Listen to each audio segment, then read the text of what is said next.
Okay, so hello everybody and welcome to the newest indoor adventure in Waterdeep Dragon Heist. This is quite potentially, the finale No. of, No. of our dear series. So we are going to take this in stride and see what kind of glorious ball of flame we could give to you guys. Guys, fuck it. Let's just bail. Let's go do something else.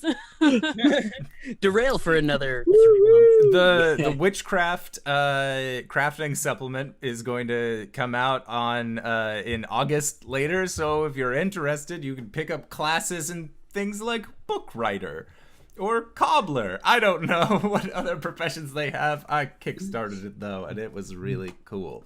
But regardless of that bit, yeah, so first off, who are you guys playing tonight? Hey everybody, I'm RJ here on the show, and I'll be playing Hubris, the Tiefling Warlock. Yeah. Hi, I'm LBHackEmUp. I will be playing Ghost, the cleric. Shit, blood hunter. Yes. Like, what? Who am I? Shifter. Who am I? Shifter. Shifter. Yes. And I'll be Kronk Gorblatz, Goliath Gladiator. And I am the Indoor Adventurer, and I will be your Dungeon Master for the evening.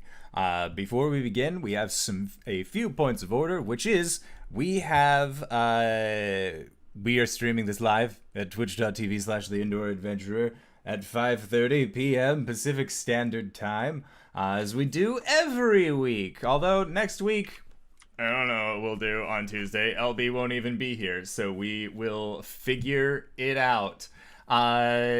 Then we also have our audio casts that you can find us on. So if you go to indooradventures.podbean.com or anchor.fm/podbean.com, it'll link you to all of your preferred audio playing podcasts. So you can go there and you can still find us under Indoor Adventures. We also have a Patreon. So if you go to patreon.com/The Indoor Adventurer, you can find us there to help support us there. Also, this week, tomorrow, we have a fun continuation of our one-shot improv game being run by Greybeard. It's a urban fantasy noir that takes place in the 1920s, see? And it's, man, it has been a blast so far. We got some excellent players for that. It's incredible. We also, on Thursday, are going to be running a one-shot of the tabletop RPG called Power Outage that is still available on Kickstarter, but the creator of said game was kind enough to send me a PDF of the game, so we are going to be playing it. And Greybeard and LB, as well as a few other wonderful people, are also going to be in that. So if you like this show, you should come on and check that out on Thursday. Not RJ, though, because he's busy with stuff, or he just didn't respond fast enough. I can't remember which one it was. He says work, but I believe my own narrative. And if you are interested in some awesome stuff that we have in our merch store, then hey friend, I just wanted to let you know we got mugs. We have t-shirts that Greybeard, for example, is wearing right now. RJ is also drinking out of one of these fantastic mugs, and we also recently got all new mugs to celebrate the characters in Waterdeep. We're calling them headshots. They're part of the bigger Battler mugs, which are 15-ounce mugs now instead of the 11 that they were before. And your merch has never been cheaper until the end of the month. Using the code MERCHMADNESS, you can get an additional 10% off. That is all my spiel for that. So, without further ado, I have returned to this side of the monitor. So, oh god. Last time we left off, you guys, after talking with Dabble and getting a hold of your dear friend Nim, or Victor, a Nimblewright that you guys had befriended earlier on during your trials in Waterdeep. Upon meeting with the two of them, Davil turned himself into a copy of of Rainier Neverember, where you guys were able to walk underneath a treant without any real cause for issue after you had a rather terse encounter with the dark wizard known as Manshoon. Upon going into the mausoleum that you guys had actually found to be the location of the Hoard of Dragons, you decided to continue on, and upon reaching the gate, were able to pass through with Nim's help, as the three keys had been a shape changer, an invisible creature, and an animated construct. Upon entering into this next room, Davil was able to teach you some adventuring tricks by knocking his hands and rapping his knuckles against these closed doors, where eventually you found hollow doors that led you into a back chamber. And in this back chamber, Kronk found a fresco that was of his liking, so very much so that, well, combat was initiated between not only him and Victor, but also between the rest of the Phantom group. However, as you guys had a moment aside and a moments of rest, Hubris, you continuing to talk with the stone that you had taken from the slushy corpse of Manshoon, known as the Stone of Galore, you guys began to hear noises as you entered into your long rest. Specifically, it sounded like footsteps were coming in the room directly adjacent to where you guys were. That actually led out backwards into the mausoleum. With a very quick rush, you guys headed down a stairwell that and are currently in the stairwell now, and you can still see the flickering of torches, and you can hear footprints as well as kind of hushed echoing voices as they kind of continue throughout the chambers. What are you guys doing? Gonna elbow Kronk in the side. Well, who else would be down here besides the obvious? Well, we told other people we were going to be here, but I don't think that we should count on that as a personal thing. That's a me thing, not a ghost thing. Hi, I'm LB. Hello. Hi. She hacks them up sometimes. Sometimes. Gonna elbow Kronk in the side and just tell him, get ready to bring the house down. All right. I start to look structurally to see if there's like pillar or something I could knock out. And Davil just brings his hands up and just... If this is our only way out, I don't want to be trapped down here. Yes, but they will be trying to get down here, so... Then we kill them! What are you guys scared? Come on! What spells, Davil? I still have the majority of mine. Oh, great. Then you handle them. Okay. If worse comes to worse, I will. But until then, let's not break this our only escape. Fine. Then let's continue. After you. And he just motions. I go. All right. So you guys eventually... Kronk, carry me. Hey. These heels aren't good for sneaking. So, as you guys continue down the stairwell, it leads you down for about 40 feet or so, and you can still kind of hear, as you continue downward, the sound of rushed footsteps. Until I would like for you guys to make a set of perception checks as you continue going down the stairs. How many's will set me up? Fail.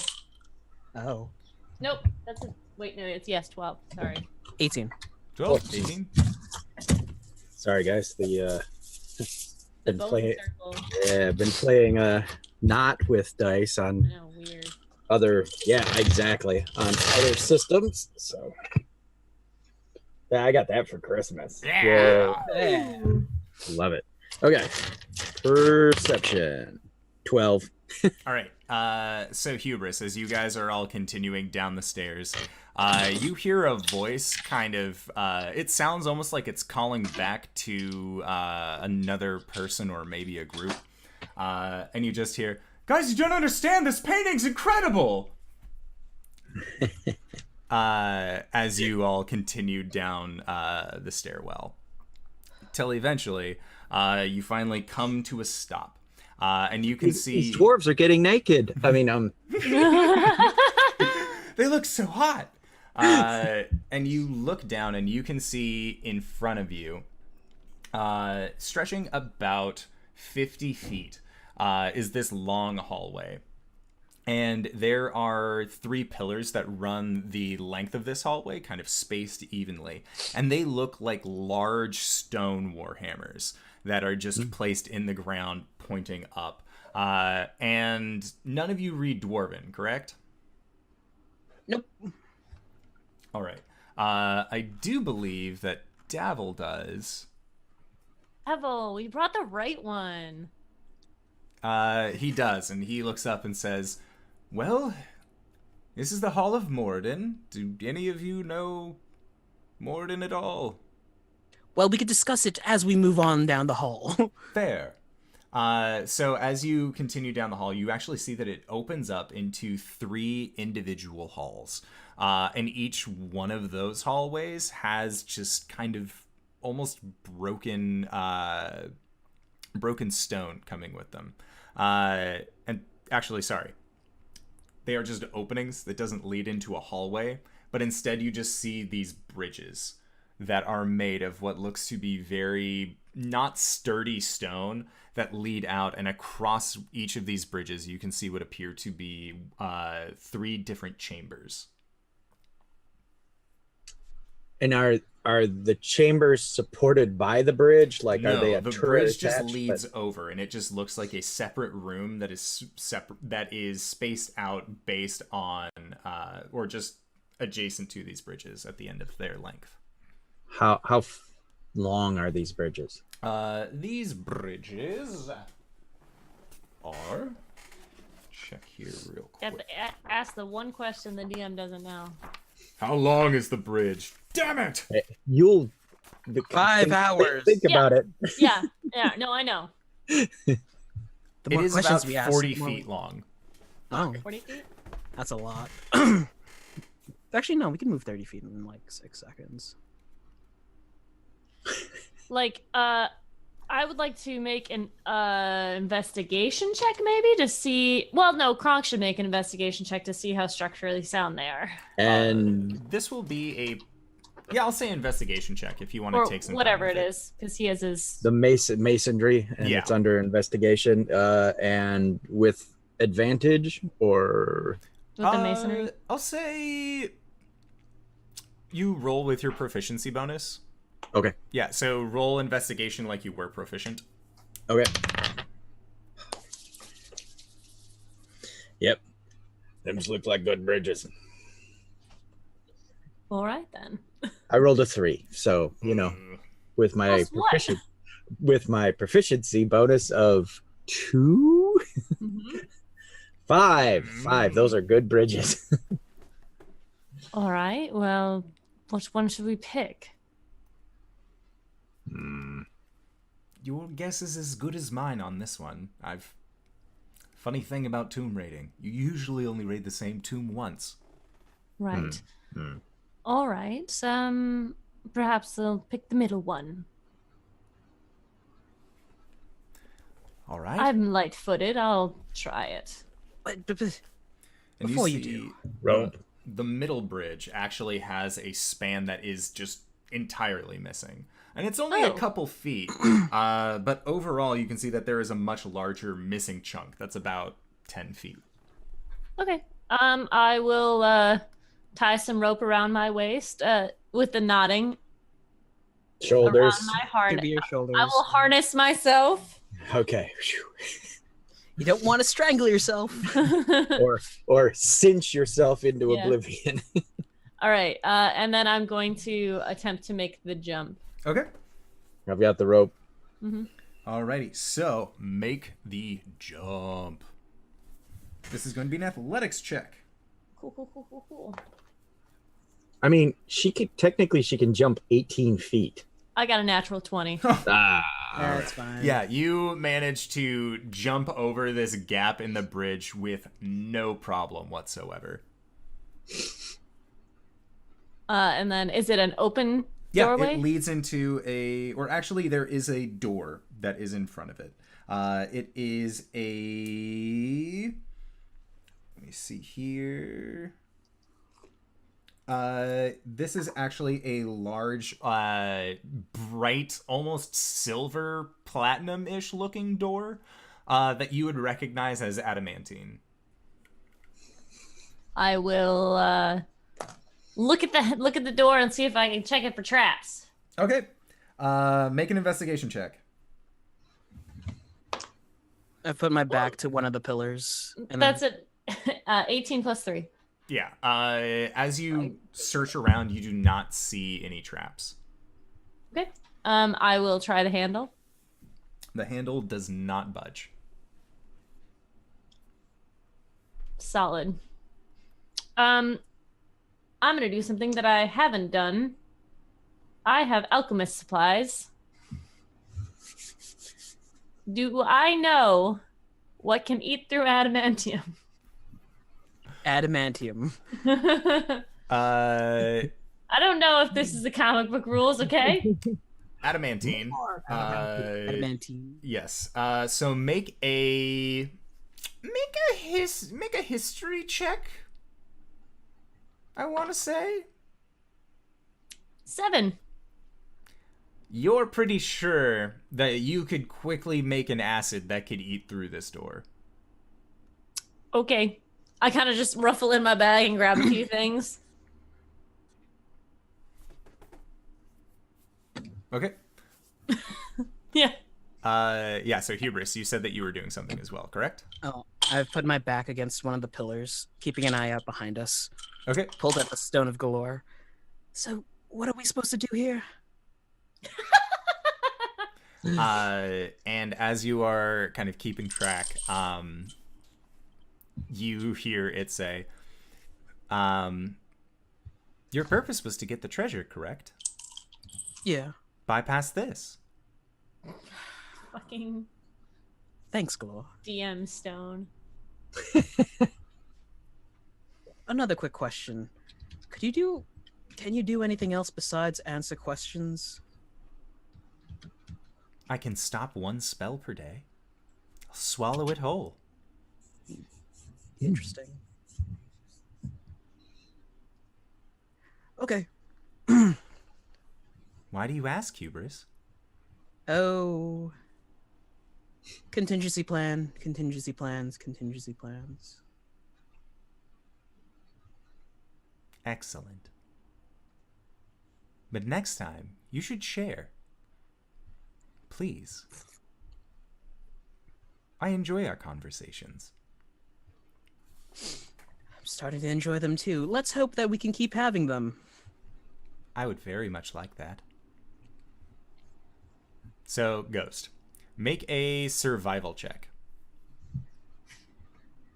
Is it Fae Fiend or undead? Nope. I got a 15 plus 6. All right. 21. So yeah, surprisingly, with the tools you have on hand, you create what you feel would be a pretty fast-acting acid. Too bad we don't have a rogue. I pour it into the lock as much as I can with a vial. All right, so there isn't a definitive lock on it. There's no place where a key could go.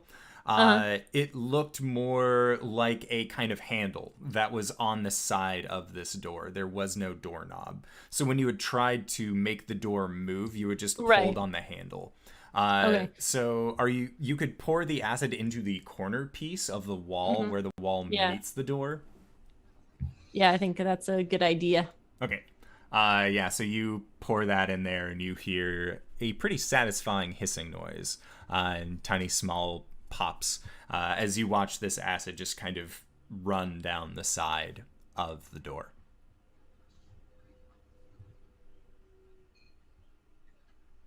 stays put. God. I'm gonna try and muscle this open. Okay. Just to see if that's the problem. Make an athletics check. Since I'm pretty strong, you know. Oh. I shouldn't have said that before. Oh, fuck. It's a 9. And you like put one foot up against. It's like you're putting it up against the door that you're pulling. Yeah, And yeah, it's just yeah. kind of counterproductive. Pull yourself up by your own bootstraps, as it were. Yeah. She turns around and she's like,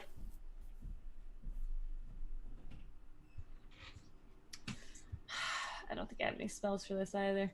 I have command. No. Knock on it. See if it's hollow on the other side. I knock on the door. And Woof, woof. Yeah, I was gonna say. you hear it echo throughout. Cool. But there is a room behind there. I don't know what to do. I've never had to do this before. Hold the Devil! rope. What? Hold the rope. And Kronk rips the rope around his shoulders. Wait, Oh. before you... What? Hubris is gonna jump across his wells to... Okay. Yeah, so make a athletics check. I am ready to catch this mofo. 14. Okay. Yeah, with a 14, you are, because what's your long jump? What is your running jump speed? What's your strength? Oh, my strength? 10 flat. So, my strength's... blah, blah, blah. Make a long jump. You cover the number of feet up to your strength score. Yes. Is it a 10-foot gap? Yeah. It is a little bit larger than that. So Hubris, make a dexterity saving throw as you reach the other side and the ground begins to crumble underneath where your boots were. 19. All right, yeah. So you very quickly, like Legolas in the Hobbit movies, you defy gravity Can we by just not? stepping on top of these rocks up until you land next to Ghost. Hello. Hello. Can you do this? I could try to blast it open, but that'll cause a lot of noise. So do you just want me to, like, hang back here? Why don't you try one of the other doors? Sounds good to me. Kronk, do you have more rope? Mm-mm. Oh, I thought Kronk was gonna jump. I was going to, but now I'm like, Yeah, there's not much space up there. I'm looking at you guys like, Yeah, and it is only... These bridges are about 5 feet wide as well. They're not very structurally sound. Is a very good way of cozy. putting it. Yeah. Because I was gonna help you swing him over, but, points a finger down at, like, the hinge of the door. There is And no just, like, hinge. There's only, like... inside. Oh, it's inside. I can assume where the hinges are, correct? You could, yes.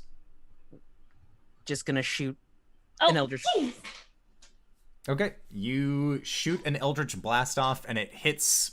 Are you shooting the door or like... The stone next to the door, where I think the hinges would be. Okay, so as it hits, you just see some stone and rock kind of fall down from where that area is. And then you hear it kind of tumble down past you into the kind of open chasm that is beneath you under these bridges.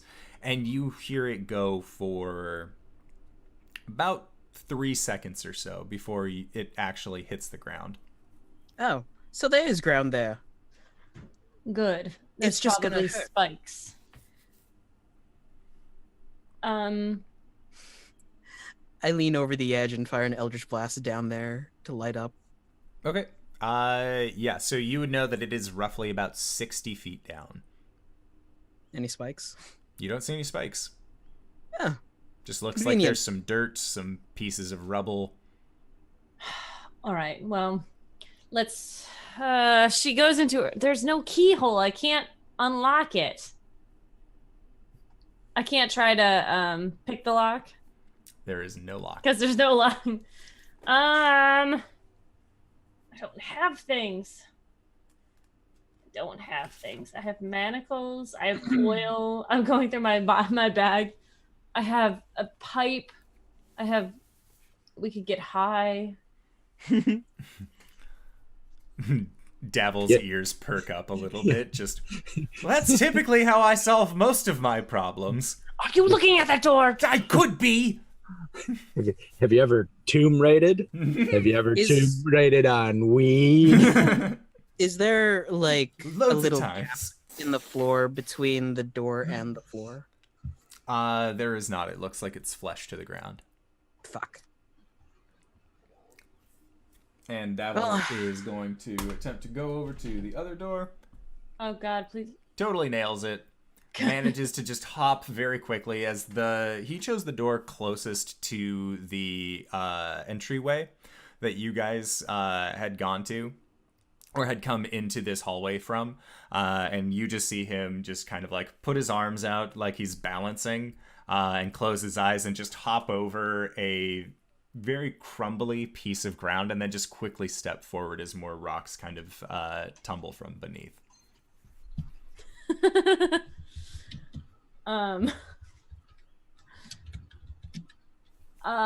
Shit.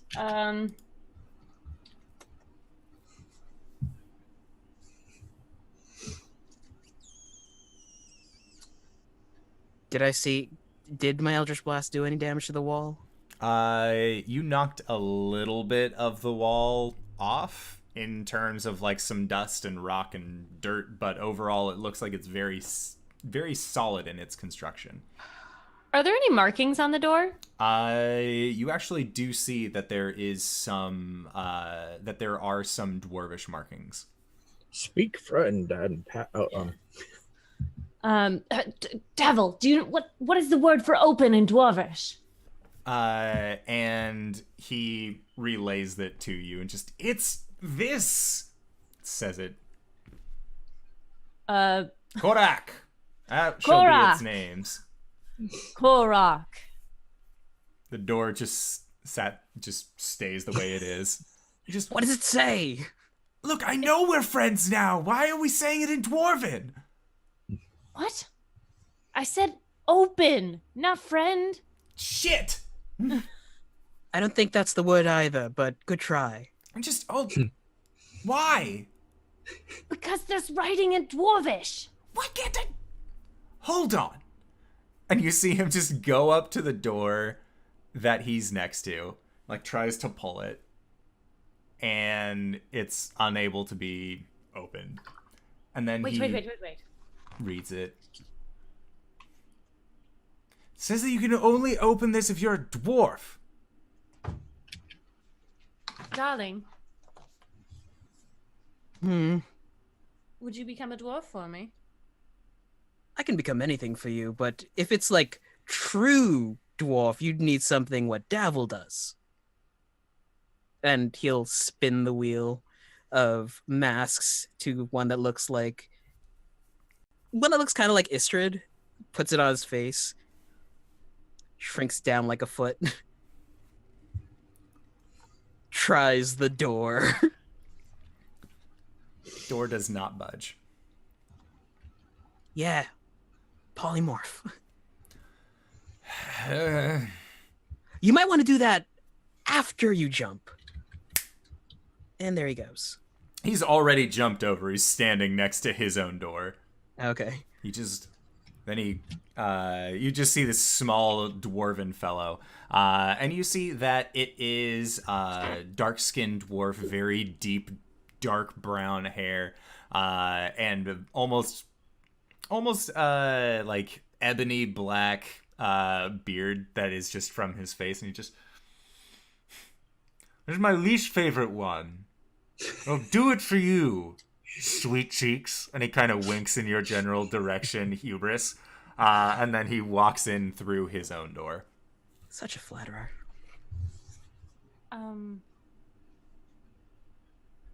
Shall I toss you back? Just don't let the elf know. What? What? I'm gonna wait for Dabble to come out. What's in there? And you just hear coming from the other room. All right, don't freak out. There's a bunch of paintings, but they're not magic. I would know.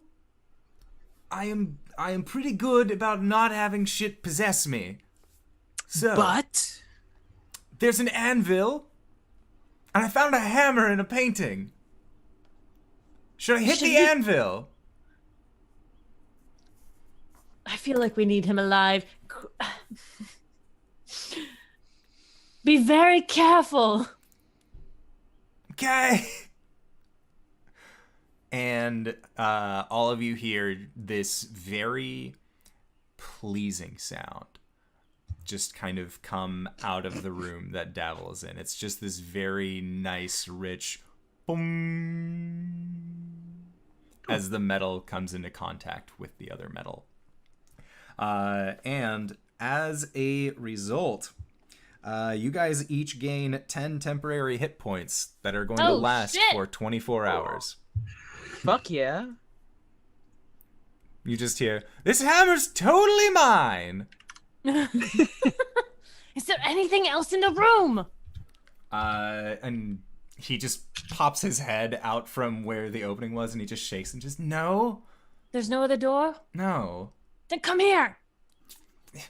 And then you see him kind of like size up the gap. Wait.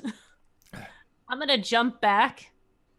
Okay, make another athletics. Or your base jumping long jump is 18 feet. Yeah. All right, no check necessary. Okay. Then I'm gonna go to that bridge and I'm going to be ready to catch him. Oh, goody. And she's got the rope, and Yeah. I've got the rope to pull them both if I have to. And Davil is just going to square himself up. Just, I hate these tiny legs! And he is going to try and make the jump. And he does. He actually does manage to make it over. And you see him kind of like tumble along the ground as his landing wasn't the best. And then just stands up, dusts himself off. One moment, and she's gonna untie herself and she's gonna like tie him up in the same way. Nice knot work. Okay. I like it. It's a little tight around the shoulder, but you'll get there. I believe in you. What if that was on purpose? I don't know why. Unless you're trying to insinuate something. Get on the other side of that In chasm. front of all of your friends, really? Then I'm into it. yeah, and then he. Yoink. Are you just dwarf tossing? No. Okay. I could, but I don't. All right. So yeah, he is going to try and jump across. And it seems like the fear of Kronk has been put inside of this guy, something fierce, and he just leaps over. You've never seen a dwarf leap 15 feet before, but he managed to do it somehow. And upon getting to the other side, you just see him kind of like sidle up next to Hubris. And he looks at you, Hubris, and gives you a wink, and then grabs hold of the door and pulls it, and just begins to pull, and it swings open for you until it's flash up against a wall. You know, we could probably get freaky like this. Hubris walks into the room. I did say I was going to fuck a tree later, and he just continues into the room with you. Ghost just looks up at Kronk. It happens. Bards. Humans. All right, so yeah, the two of you can make this jump. No problem, as I'm pretty sure you would give a Marvel superhero a run for their money, with Kronk, you being able to do a running jump of 20 feet. Yeah. That's too much.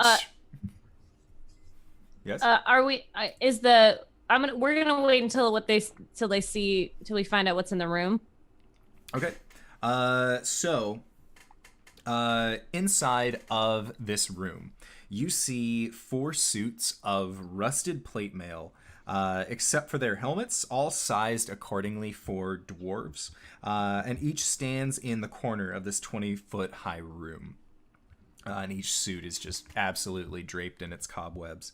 And as you come in, you can see that there are dwarven runes also just carved on each of these walls. And as you Davil and Hubris enter into this room, and you just kind of take stock of it, Davil reads along the wall, and he says, "A secret never before told will part Dunamoth's lips. Dumathoin. A little hard on my proper nouns in Dwarvish. Doobadoo. Got it. Doobly-doo. Is there a door in there? Is there a door in here?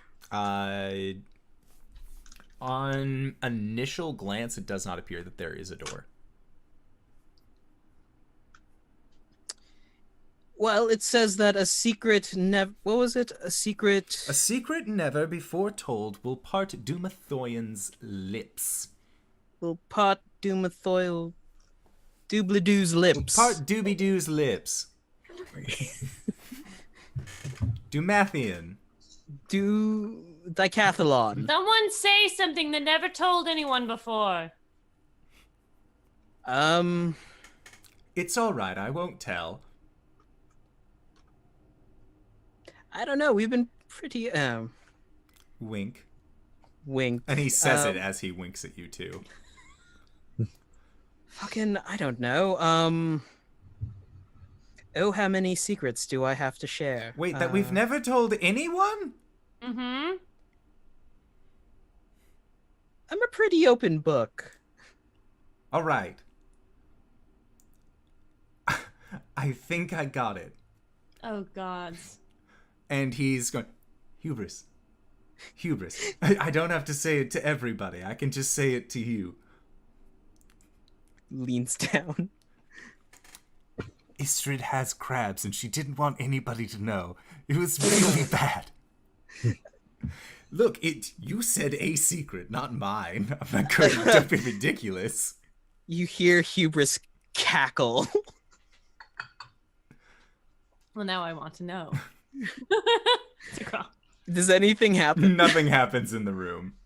That was so much more information that I needed to know, but thank you, Devil. You're welcome. You should always know about the people managing your business.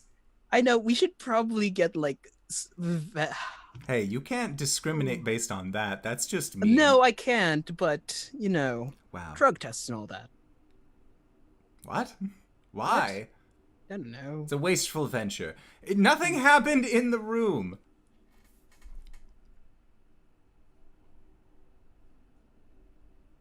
Do you want us to, like, look around or something? We should look around. And he kind of pats Hubris on the chest. Investigation check, I assume? Yes. The first thing about being a Tomb Raider and a Doom Raider is that every empty room probably has something. 15. Hey, Ghost. How long does he stay a dwarf? I think until he wants. All right. Do you have a secret you want to tell? Well, no, but he could, you know, dwarf open this other door. That's true. And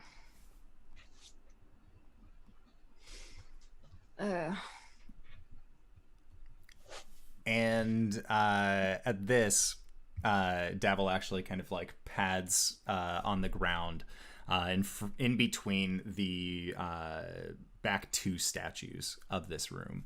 And he knocks on it a few times, and it's actually hollow underneath. Oh, interesting. And as he blows on it, he says, he kind of looks down on it and thinks to himself and just says, son of a bitch. What? All right, so your friend was right. Don't ever let her know I said that, but it does have to be a secret. What kind of a secret? A secret you've never told anybody. Apparently, it doesn't work on telling other people's secrets, because if they've already told you, then it's no longer a secret. So, how does this work then? Do I tell it to you? Do I tell it to the floor? And Davil thinks to himself and just I don't know, say it aloud, I guess? Oh, fuck. You see Hubris think for a second. Hold on. And he walks over. He's What? just, if you don't have one, I'm just going to ask the others in. Well, I do. And he says it just low enough for only Davil to hear. I'm actually not interested in the gold. Cool! It gives you a thumbs up, and at that, you see the door. This floorboard almost looking thing, this large tile, opens up. And you can see that there is a set of stairs that lead down. Kronk sees Ghost look very relieved. She doesn't have to tell a secret. We found a thing! Should we check the other door? Could be more things. That's true. I'm up for it if you all are. It's just like... Sure. And Davil looks at the large gap of 15 feet that is missing and just, look. Oh, you've got a rope, and I raise my boot to kick him off. Oh, gods, okay. I'll catch you, Davil. Don't worry. Pinky promise? Pinky promise. Fuck it! And he just begins, Can he have advantage if, once he's in the air, I pull him? Yeah, you can totally have advantage on that. And rip him in half from the No, shoulder. it's a harness. That's why we put the hentai harness. So... I didn't say it, but that's what it was. I did that. It's You mean, how dare you? It's I called a motioned like shibari. this, okay? in the mind's eye. That's what I saw. So. It's just You're he has right. a diamond pattern of rope on his chest. He's just yeeted through the air like some fucking tied up tempura. Ah. This is Tuesday night, Steven. How did you not Yeah, go to exactly. this? That would, yeah, you immediately should have gone there, buddy. I wasn't expecting it there. In so many places.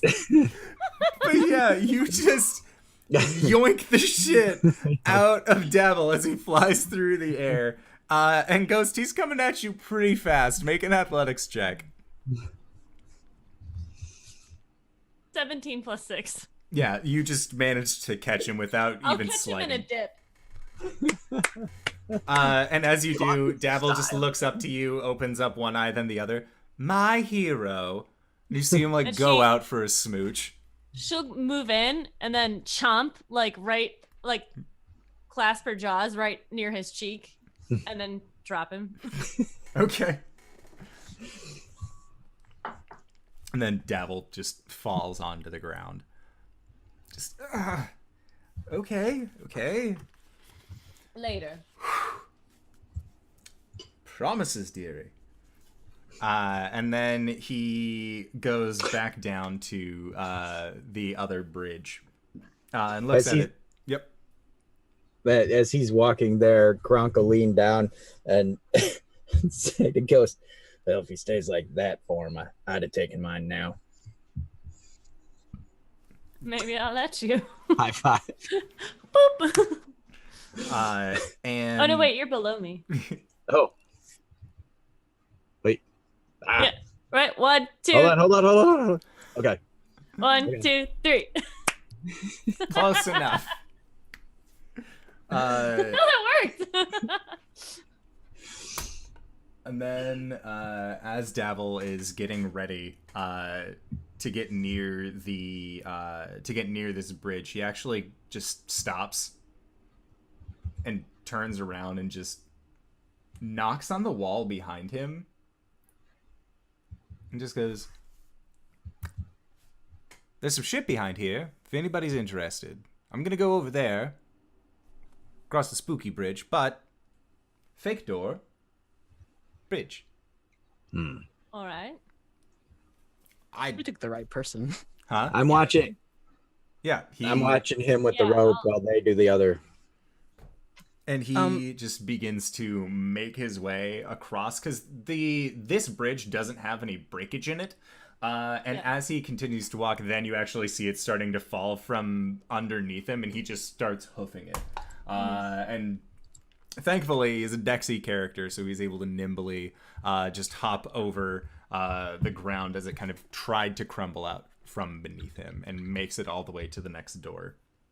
Hey, DM. Yes. Do I have line of sight to the stairwell that we came down through? Yes, you do. Eyes trained on it. Yeah, you have not seen anybody come down. Yeah, I'll keep my ears perked and I'll check out the door. Okay. Yeah, so what you see is that there is the outline of a door. And it looks like it's pretty heavy, like it's built into the stone, but you can actually see where you might be able to push it open, possibly. I push it. Okay, make an athletics check.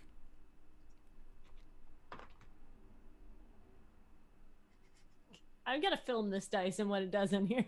It's a 15 plus 6. All right, so 21. it actually takes you a little bit of effort to move this door, and as you do, you hear what sounds like mechanisms snapping and breaking, and as you do, you push this door in, and it just kind of falls center into this room. And as you look to the side, you could see that on the inside there were actually locks that had been set in place that you just forced open with your raw strength. And looking into this room, you actually see that there are about 6 urns. Or sorry, there are 5 urns. And just looking around, you see that each of these urns is almost overflowing with various gems and coinage.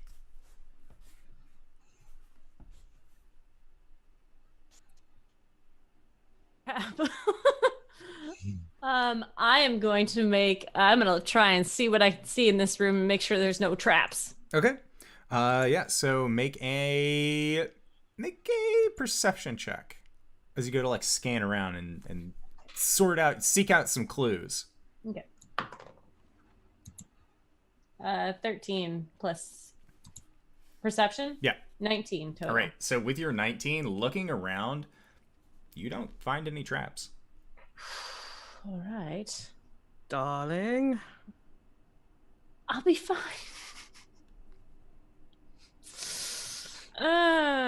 And Hubris, make a perception check while you are also just standing out in the hallway. 14. Okay. So the area that you are sitting next to is just this large kind of broken bit in the wall that extends down this hallway. And as you're standing there and you can kind of just see it out of the corner of your eye, you actually see that there is a spot in this break in the wall that begins to almost look like it's glistening. Then as it does, you see just kind of this, almost, it looks like oil start coming out from this crack that is in the wall. He's gonna call out, What? behind you. There's like some slimy thing. Behind me? It is actually closer to you, Hubris. Oh, where to you me. Are, yeah, it's closer to you. Ghost is behind you in the secret room. Oh, okay. Yeah. Yeah, so it is closer. This thing is happening closer to you, almost a little bit in front of you, and quite a bit in front of Kronk, who's still hanging out with the door. As Davil has opened up this door, and you can see that there is what looks to be this giant statue of a dwarf on the inside of this room, and Davil's like, I guess I could go in and look. Just Kronk, keep an eye on him. Got it. Davil, if anything gets shifty, bail. If I bailed when things got shifty, I wouldn't have accepted this job. All right. He winks at you and Hustle. gives you finger guns. Hubris is gonna take the tip of his saber and then dip it in the oil. Okay. So as you put your saber into it, this, what looked to be oil, quickly comes out into this kind of ball of black goo that then tries to latch out towards you. And this black ooze is going to get a surprise attack against you as you put your sword up against it. So I would like for you all to roll initiative as this happens. Why can't Caleb roll this well? Because he is Caleb, sir. There is different mojo, and that's the way it works. Same dice, same person, different character, different Actually, mojo. Different dice. Oh, good call. There we go.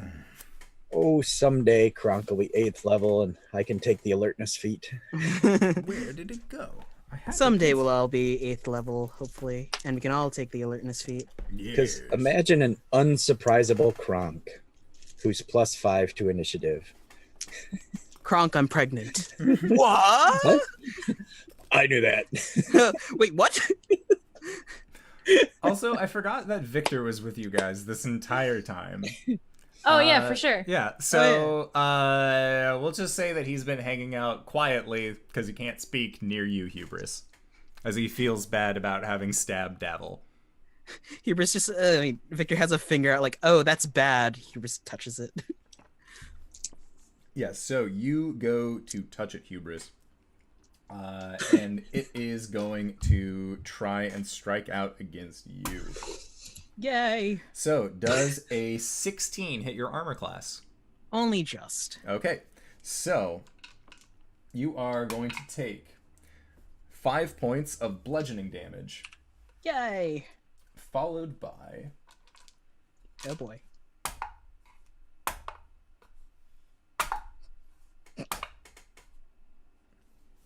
followed by 16 points of acid damage. Gonna quickly snap my fingers. Your non-magical armor is also partially dissolved and will have a permanent and cumulative -1 to its overall score. Ha, sucks to suck. I'm using mage armor, bitches. But Okay. also make a dex save, little one. Alrighty.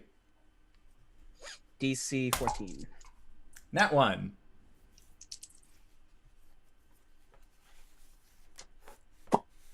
$26 points of cold damage. The fuck? I rolled a 0, a 0, and a 6. Bless. Alright, so, let's roll initiative for this. Sure. That makes sense. I said it earlier, and then I went into a surprise round. 21. Okay. 6. 17.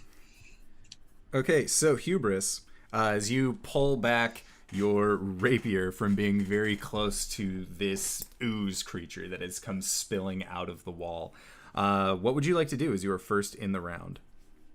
Oh, I'm just gonna... Jaws of Ice come out, snap shut.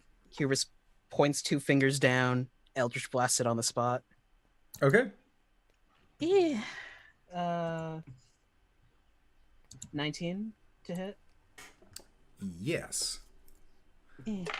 Wait, your Hellish Rebuke, does that deal fire damage or ice damage? We said it was ice damage. Okay. So you watch as the claws actually sank into it, and as they penetrated through, it dissipates, and you watch as the ooze just reforms over it. It doesn't seem to have taken anything from the cold. Fun! So that is 9 points of force damage? Yes. And the force damage, that works just fine. There we are. Just wanted to get that point of order so that way you weren't throwing more ice things into it. Cool. No prob. Where did it hit me? The leg? It had struck out against you around waist high. Yeah.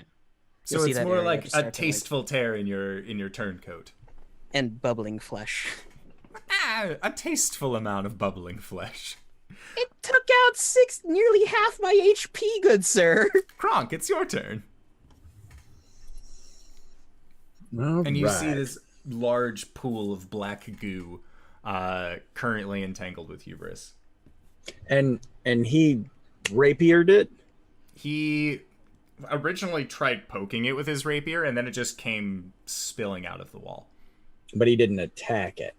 No, No. it attacked him, and then he Eldritch blasted. You saw the like signature hellish rebuke, but it did no Right. damage, and then Okay. he Eldritch blasted. All right. Kronk wouldn't know any better. Okay. It's chopping time. Okay.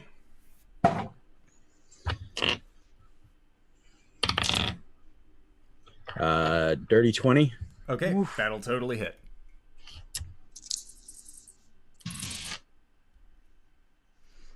Nine. 14 points of damage. Okay, so as your blade sinks into it, you watch Hubris, you actually see Kronk's blade sink in, and as it does, this creature seems to take no damage from the greatsword, but instead, as Kronk lifts it up, you can see a line that separates it where it had actually been slashed, and you watch as it just starts to fold apart and form a second, smaller form. Big guy, let's not do that. I'll see that now. And next up is... Sorry, Kronk didn't know. That's I totally did, fine. but Do you have a Kronk bonus didn't. action that you would like to do, Kronk? Interact and switch weapons. Sure. And again, Kronk doesn't know, so he blade grabs Maul.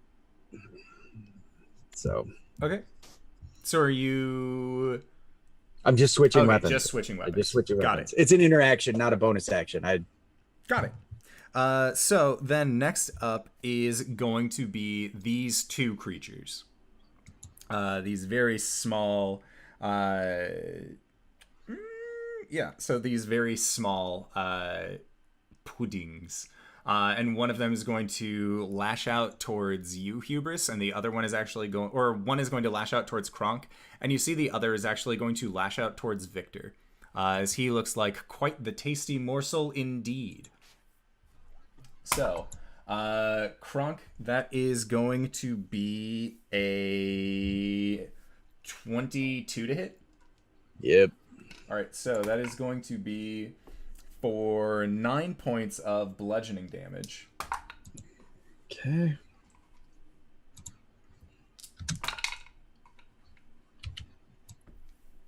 And then 27 points of acid damage. Okay. Catstone's endurance, big guy. Yeah, I'm gonna tough through that. Okay. Oh, awesome. And I'm 4th level, so 14 points back. Woo woo. Woohoo! So 27 minus 14 is 13. 13? Okay. Yeah. Boom. Shakalaka. I'm good. Okay. Or not. So at that, Davil pokes his head out of the room and just says, I'm pretty sure this thing is going to shoot fire out of it. What the fuck is happening over there? As he sees that there are these large black goos that are laying on the ground. I forgot to roll for the one attacking him. Oh god, buddy. I wish I hadn't rolled for Nam's attacker. Because that was a crit on your robot friend. Alright, he got out in the world. He had a big day out. He had a big day. So that is going to be 14 points of bludgeoning damage. Oh dear. Followed up by My son!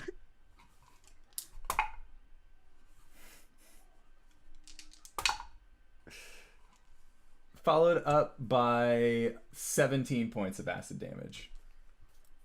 My boy. So, let me check real quick. But yeah, And- Davil pokes his head out, asks what the fuck is happening, and sees these two oozes now fresh on the ground. And Nim's holding on. He's there. Just barely. But he's there. And Davil just says, all right, well, what is happening with this? What are we doing? Don't go in that room. Fuck that room. Let's finish this, and then we'll go. And he just holds his hands up and then begins Close running. the door. He pulls the door behind him and then begins rushing over, and he has to use his action to try and get over the stairs. And he totally does. He manages to get over the bridge. And then he looks at the these creatures and just doesn't have ears, so that's helpful. Okay, we could run. Running's good. Just No. deal with this. What? Kill it. Kill it or grab this money. I'm better at grabbing money. Grab And the he just money. goes into the room and just begins putting a bunch, looks inside the urns and just pours some, starts pouring gems from this urn into a side bag that he has. Just that Go you for the deal with diamonds it. first. All right, so Ghost, it is your turn. I would like to troll the dead. Okay. Needs to make a wisdom saving throw. Alrighty. So I don't want to use any more spells. it gets a 12. Sweet. It takes. Wait, is it a D10 if they've already taken damage? It's D12. D12. Woo! Fuck that! Mhm. Woo! Max damage. Nice. All right, and you watch as one of them, like a symbiote from the Spider-Man universe, when a loud bell is rung next to it, just begins to shudder and shake in a very sporadic and angry kind of way. It is very visibly in pain, which is weird for it. How bad is Kronk looking? I'm gonna use a healing word on him. Or save the spell slot and. Okay. For when you Yeah. go down. Well, yeah, you've got a bonus. You get a bonus spell, so go ahead. Or bonus action, I mean. For 6. Okay. Awesome. I Thank tried. you. Nope, that's good. It's better than a sharp stick in the eye. It's true. Next up, Hubris. Takes an. I'm gonna Eldritch Blast the one that looks like it's hurt. Don't tell Kronk not to hit it with the thing. Woo! I told him not to Kronk do that his anymore. Own thing. He'll be fine. He's a big guy. Heyo. Let me critical. Nice. I'm gonna use first off my bonus action to use my. Oh no! Wait, that's a long rest, isn't it?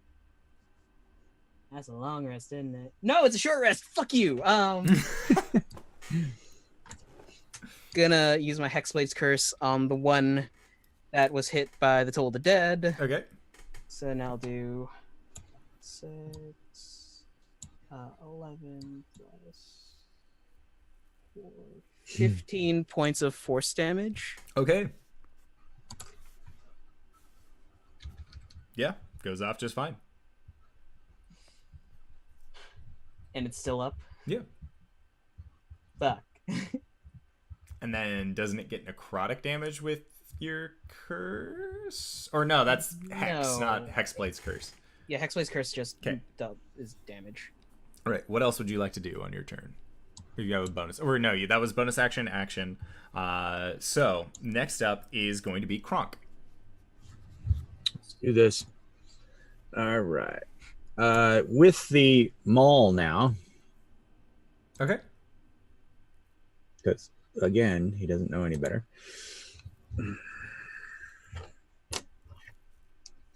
Let's have it. 19. All right, and are you hitting the one that the others have been laying into, or? Yeah. Sounds good. Oh, get to roll one of those again. It's a 2. And it becomes a 6. So 9 and 5, 14 again. Okay. With bludgeoning damage. Yeah, and it actually works as intended. It smashes down against the floor, and you see it spread out, and it does not appear to try and split out or regroup. It seems more like it's trying to just form its central container. Yay. Once again. Did it again. Action surge then. If Hubris actually calls that out. Wait, don't you have a bonus action? No, don't you have another attack because you're 5th level? I'm not 5th level. We're 4th level. We're 4th level. I know. Wrong game. Sucks. Sucks, dude. Trust me. So if you yelled that out, I'll action surge. Otherwise, I'm saving it. Save it. All right. It's all good. That's it then. All right, so that is Kronk. Next up are these 3. Nope. What? Nope. I will second wind. Yes, there you go. That's a good. That is a good bonus. Yeah. Oh, out of the circle. Come on now. 8, and I think it's level, but it might not be. Second wind is, plus level. So 8 plus 4, 12 more hit points. Woo! Okay. It's like you didn't get hurt at all. And the one that you crush down on, Kronk, is actually going to try and lash out towards you. It doesn't feel like it has long for this world. So it's going to hurt the thing that hurt it in a big bad way. Please don't hit me. Does a 16 hit? Fudge. Yeah. Okay. So you are going to take 4 points. points of bludgeoning. Oh. No, this is the bad part. Yeah, I know. Here comes the bad part. And then 19 points of acid damage. And your armor is going to take a -1. Mm-hmm. Fuck acids and poisons, guys.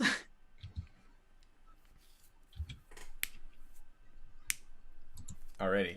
So, then the other one is going to strike the fearing Nim, as it is still just very much trying to enjoy a tasty treat.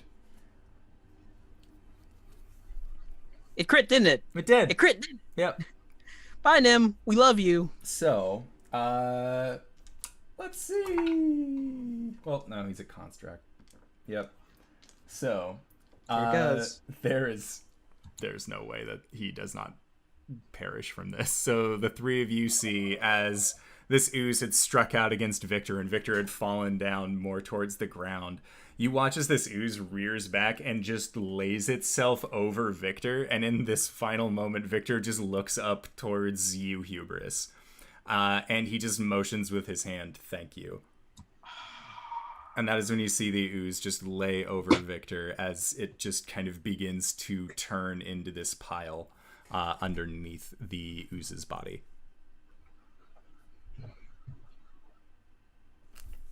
Next up, Ghost. Or it's actually Davil's turn.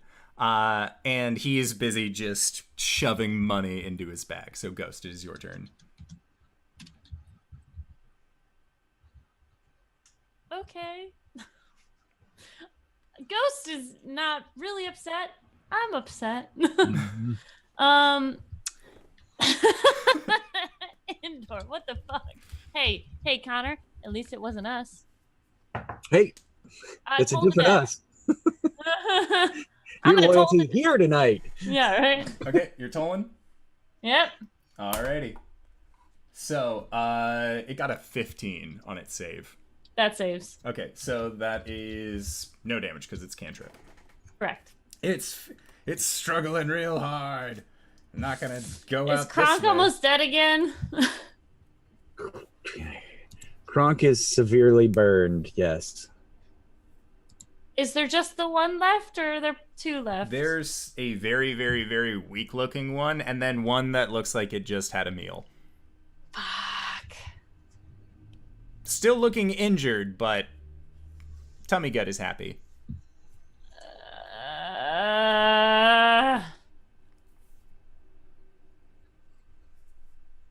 Okay. I'm gonna cast Shield of Faith on Kronk. You get a +2 to your AC. Thank you, ma'am. All right. So, let's see. Hold on. Pause. The bonus action. So she just goes into her bag, pulls out a book, rips a page out, and like throws it, and it's a piece of paper. But in midair, it shimmers and it breaks up, and then it just like sticks onto Kronk. I dig it. Shield of Vengeance. All right, so then, Ghost, if that's your turn, Hubris. Sorry, Hubris. Yeah. So attacking it with bladed weapons makes it split.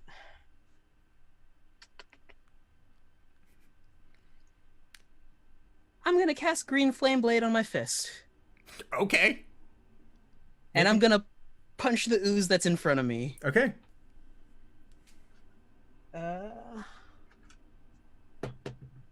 Ha! That's a 19. Yeah, that'll crit because it's cursed, right? Yeah. So I do 2 points of damage. And then how much fire damage?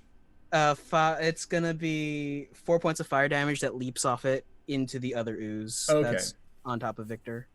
Okay, so that one will take the... Sorry. 4 points? Oh, no. So I punched it. It takes 2 + 2, 4 points total. Okay. And then the fire leaps and hits the ooze for 4 points of fire damage. Got it. So you punch this ooze on the ground and the flames actually make it dissipate. This smaller one that you had hit just immediately dies, as it looks like it had been barely hanging on after Kronk had crushed it really good with his maul. Or yeah, it was a maul, right? Not a warhammer? Maul. Yes. Okay, so next up, Hubris, do you have a bonus action? I'm going to run over to Victor, slide on my knees, and then start tearing at the ooze with my bare hands. Okay, I'll say that this is fine because your hands are still on fire from the green flame blade, but make a Constitution save as you do. 14? All right, so yeah, you managed to kind of like keep the flames on your fingers enough that you can just start digging out. And as you go to grab what you assumed was Victor's shoulder, you actually feel your fingers kind of press up against the metal and then just sink in, and it seems like the metal has turned malleable. Kronk, it's your turn. Smashing time. With them all. Yeah, 16, 21 or so. Oh, that'll totally hit. Yeah. All right.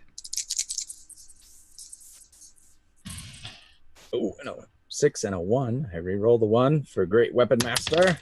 And a 4. So, 15 altogether. Okay. Sounds good. Yeah, so this one, as you bring down your maul, because it had enveloped Victor underneath it, as the maul comes down, you hear the sound of metal groaning underneath this slime as it presses down against the ground. And Hubris, you actually see, as you're trying to dig out pieces of Victor, that parts of him just kind of shoot out and kind of like skitter around on these with these dark black acid on it that just begins to melt away. And as well as parts of the pieces have spread out. One of them was the mask that he had been wearing to walk into the City of the Dead, and you just see that parts of it are just beginning to steadily melt off. So, Kronk, that was your turn to hit. Next up is this creature. And Hubris, seeing as you There's one left? I thought that was the last. It was on top of Victor. You didn't kill it with your maul smash. Yep. So Hubris, as you are currently still digging in with your fingers, it is going to try and wrap up onto you. And it is going to get a 14 to hit. Nope. Okay. So yeah, your mage armor is actually giving you the protection that you need in order to bypass the damages that would normally that you would normally incur while fighting against one of these creatures. So next up is Ghost. I'm gonna toll the dead because that is all I can. Yep, that's all I can do. Okay. Will save, please. Alrighty. I will you to save. And I mean, no, you willed don't. him to fail. So Good. the intention was still there. That's 8. Okay. This creature is still alive, but it's kind of like shivering up onto itself as you cast the Toll the Dead. Next up, Hubris. Gonna Eldritch Blast it. Okay. Hey. That's a natural 17 plus 6. Yeah, that'll hit. Okay. 5 points of force damage. Okay. Sounds good. Alrighty, so this creature is still holding on to its form. As you watch the parts of Victor that were completely enveloped in this just kind of turn into this black goo. There seeming to be no real parts of him left. Kronk, it is your turn. Crush, kill, destroy. All right. Oh, I'm not muted. I appreciated the backup. Theme music for Kronk. 15 plus 7 is a lot. Yeah, that'll hit. And 6 and a 3, 9 plus 5 is 14. All right, I've been Kronk. rolling that a lot. What does your final smash towards this ooze look like? Is it the one that has Victor parts in it or not? There aren't really so many parts left in there. It was a quick dissolving acid. Right. But yeah, I guess then maybe he did say something like crush, kill, destroy. Yeah, and Hubris, right in front of you, just this black pudding gets sent flying, and kind of just turns into these small little piddles of that black oil, just kind of in a circle around you.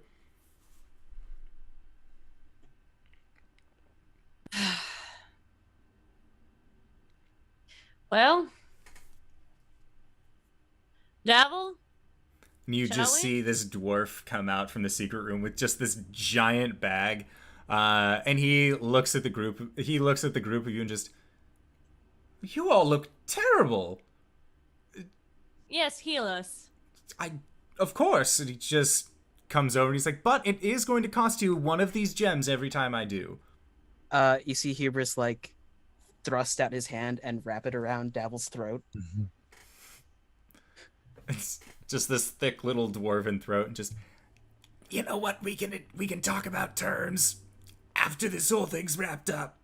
It'll be fine. It's okay, buddy. And he just puts his hand out, and he is going to cast a Cure Wounds into you. I don't need it. Oh, okay. He's going to reach Kronk out needs and touch at Kronk if he can. So Kronk, you are going to get back 5 hit points. He's just looks at you again. Yeah, please. Okay. Or that was the wrong dice. My bad. And then again, another 5. Okay. Hubris, let him go. There's a few seconds where the grip tightens and then just lets him go.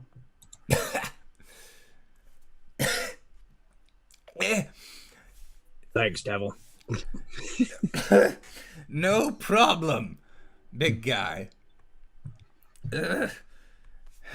And he straightens himself and just kind of rubs his throat a little bit, and then while wearing this full roped chest harness, just says to the lot of you, "So, Down the hall, dear. what next?" And that is where we are going to go into our first break of the evening. So, I wanted to say thank you so much to all of you wonderful players for coming by and doing Waterdeep stuff. I really enjoy it.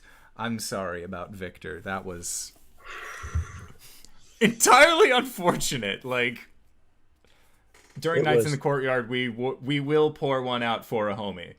Mm-hmm. That is a true fact.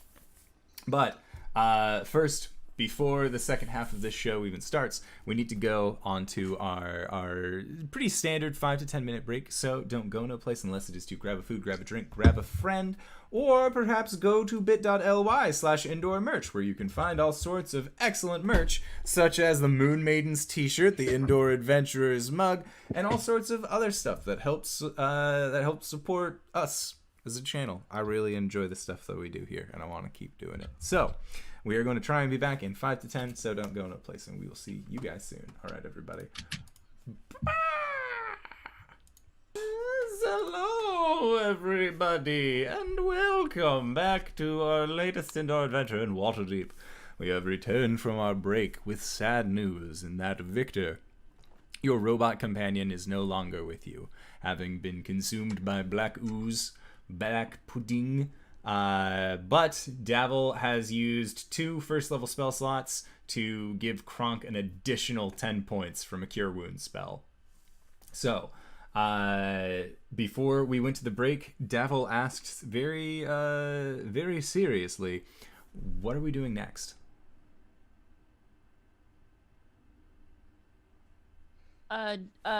Pathway opened up in the second room, right? Yes. Down there, perhaps. That was the only door we saw, right? Yes. That way. All right. And he looks at the large gap and just... All right. Listen, I'm not doing this. I can't. My legs do not allow me to jump this far regularly. I don't know how I've done it before, but we're doing it. And he just... Hop on. That works perfectly. And he hops onto Kronk's back. And Kronk, you can actually feel that there is a little bit more weight to him now that he has loaded up his bag with gems. Okay. All right. And I jump it. Okay. Yeah, and you jump, no problem. And make your way into the next room. And so right now it is Kronk and Davil on the other side, and then Ghost and Hubris, you guys are still on the far end. I'll jump it. Okay. And then wait for Hubris. Come on, buddy. Is the mask still there? Yeah, and you can see that it has kind of melted away into a more of like a Phantom of the Opera shaped mask. It's more of like that third mask. Hubris scoops it up, puts it in his bag, and then hops over. Okay. Make an athletics or acrobatics check. Oh, cool. Acrobatics gives me a dirty 20. Okay, yeah. So you nimbly manage to leap your way over there until the lot of you are standing in this room with the tiles still open on the ground, ready for your descent. I would like to close the door. Or is there a way to open it from the inside? You would guess that it would probably just open if you had a dwarf again. Okay. I close the door. Okay, so yeah, you shut the door behind you. And then the 4 of you begin to make your descent. And it stretches for a very long time. It seems like you're maybe walking down for about 5 minutes or so, comparatively to the very quick turns that you guys had been in previously. It seems like this actually goes on for quite some time before finally opening up at the bottom of this stairwell. And what you see in front of you is a large vault with what look to be about 3 pillars that are placed in front of you. And then there are 4 other pillars that keep it separated, just creating this impressively large area beneath you. And as you guys enter, you see these ornate columns supporting 30-foot high vaulted ceilings, which are adorned with carvings of dwarves that are basking in the presence of their gods. And you see depictions of Moradin and the actually the dwarf that they had been talking about previously, Dumathoin, the dwarven god of secrets, is also currently up on this ceiling as well, including a plethora of other deities, but it seems like Moradin is the most prominent out of all of them. And as you guys kind of take stock, out of the dusty gloom of the back of this vault, you hear footsteps and what sounds like a staff kind of clinking against stone. And what you see is a dwarf. A very ruddy-skinned dwarf with beard almost made entirely of gold, in color, not in material. Just want to make that clear. And the staff that he holds is a staff that has a red dragon and a gold dragon intertwined upon it, and he's wearing very nice, very ornate red robes. And this dwarf, who, although looking incredibly weathered, has eyes that are both steady and bright as he maintains his look towards the 4 of you and says, "I wasn't expecting anyone. As you can see, the place is a mess, but perhaps you should come back later after I've tidied up a bit." Well, I mean, secret inspections. One would think that it should always be looking good. Am I right? And you see the dwarf just smile to himself and just, "Are you here from Lord Neverember? You're a vassal. I know there are no vassals in Waterdeep. There are none here. Who are you? I do not remember you. Or you." And he points towards the dwarf that Davil is, who's just looking at this figure like... It's been a long time. Management has changed. How else would we get down here if we weren't of Nember Embers? I can't say Never Ember. And the creature just nods and says, "Well, that's why they put an excellent manager in charge. Me. Now, perhaps you're grave robbers, or perhaps you're seeking treasure. Is that why you've come here? To take the gold for yourselves?" Devil shoves the bag behind himself. Mm-hmm.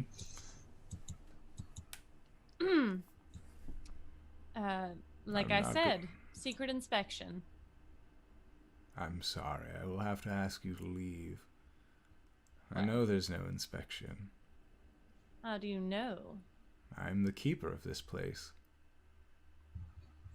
And Never Ember Entrusted never me with ever it. checks up on the place? I don't think he could if he rightly knew how. Hubris, didn't he tell you that he didn't care about the gold? Whom? Neverember. I mean, yeah. His wants and desires may change, but that does not change the fact that I was charged with guarding this place. Is there gold in here? Not Or that we're you in can front of the vault? You see in this room that there are alcoves that are kind of spaced throughout, and you can see one of these alcoves just has what looks to be a large pile of coins just kind of spilling out from it. Mm-hmm. Actually, if I'm being completely honest with you, there is a wizard on his way down here, and he wishes to take the treasure. Does he now? So we were attempting to, as a favor to Neverember Jr., whatever his name is. Rainier. To assist in whatever need be. He didn't know that there was someone down here, so... Make a... Is this going to be a deception check on your end? I mean, I'm not... There are people behind us, so like... It's a +0 either way. Okay. Can I assist with that? Like... You will also have to make your own persuasion or deception roll, depending on the route that you guys are wanting to take on this. What do you want to do? Rolling. Ooh! I got a 19. Okay. I got an 18. All right. And he just eyes the two of you. You're here to stop this wizard. Yes, actually. Why are you not up there fighting him? Stopping him above? Why did you need to come all this way? Well, we found our way in, and it is a very well kept and well protected tomb. And I agree. We were looking to have a rest, but that didn't happen. So we wanted to continue to see if we can halt them for a time, and when we are a bit stronger, we would face him yet again. We did kill one of his, what would you call it, Hubris? Body doubles. Earlier. He was making his way down here. Wizards He turned the tree tricky. into a duck. Rabbit. It's rather rude. That's what I thought. What do you mean? It's That very wasn't nice. Go ahead. that wasn't the real mushroom? Oh no, Kronk. Oh hell.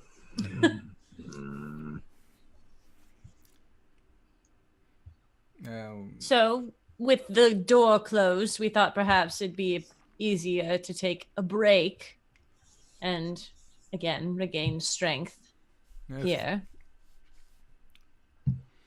And he looks at you, Kronk, and in this moment locks eyes with you and just, is that really what you intend on doing? Oh, I'm killing that mushroom guy. Make a persuasion check. There is no deception in this. Kronk believes this wholeheartedly. Particularly now, he's pissed because he thought he already killed mushroom. So, look, do I have a bonus to persuasion? Because you are now. charismatic. 15. All right. Roll with advantage. All right. I'll say, because again, you are pretty pissed off that you didn't kill him the first time. That gets us to 18. Okay. And with that, as you say this, and with this belief in his eyes, the dwarf just kind of nods his head.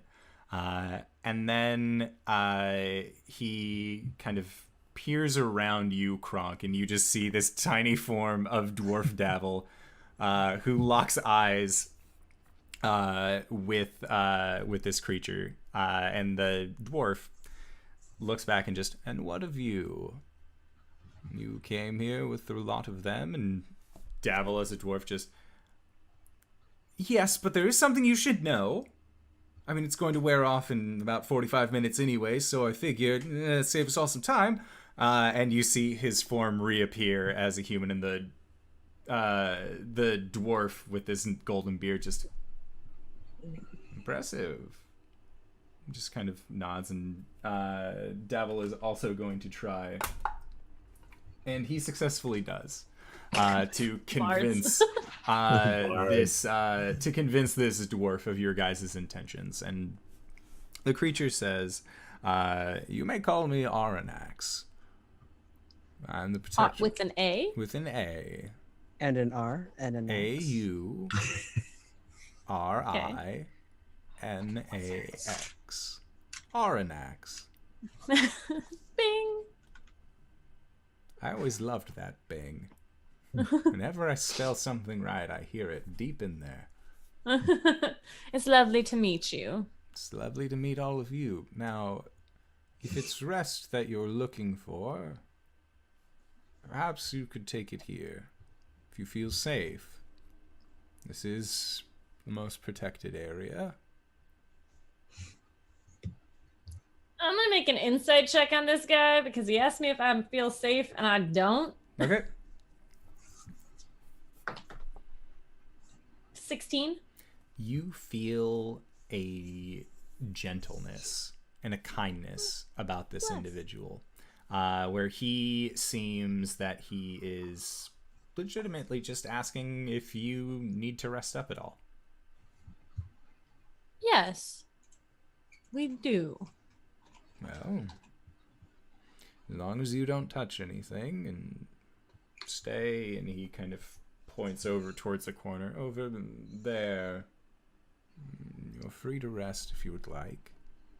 However, if you touch anything that you aren't supposed to, and you see his hand tightens around the staff, and this look where it was just this very kind, gentle look gets fierce.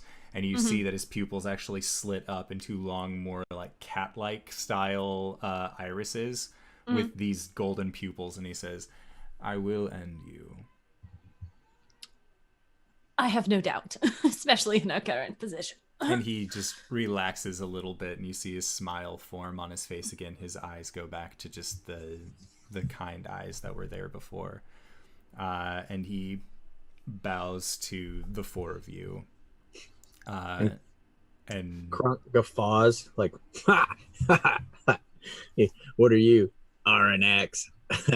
Dwarf, that's a good joke. Yes, a dwarf. He nods towards you, and then you just hear him steadily begin walking away. All right, I turn to the rest. Don't touch anything. I look at Devil. Don't touch anything. Already did, so we're kind of fucked. Right. But not from like over there, up there. Yes. Yeah. Yes. And if we can have him, and she leans in, if we can use him to fight them and then he gets injured. Works By the way, fine for me. how did I do as a bard? You have a lot to learn, sweetheart. Fair enough. I'm only level 4. All right, let's go. Let's go to sleep. Sleepy time. Yeah. Does the door open inward? This was like the other ones. It opened inward. The Going hinges are on the down inside. the flight of stairs, there was not a door at the end. It just opened up into this crap. large trove. All right. Arnax? And the figure who's about like 60 feet away from you now just turns. What is it? Apologies. Will that door up there at the top of the stairs, will that close again? I thought you closed it as we came in. I closed the big door, but not the Tile. stairs. Yeah.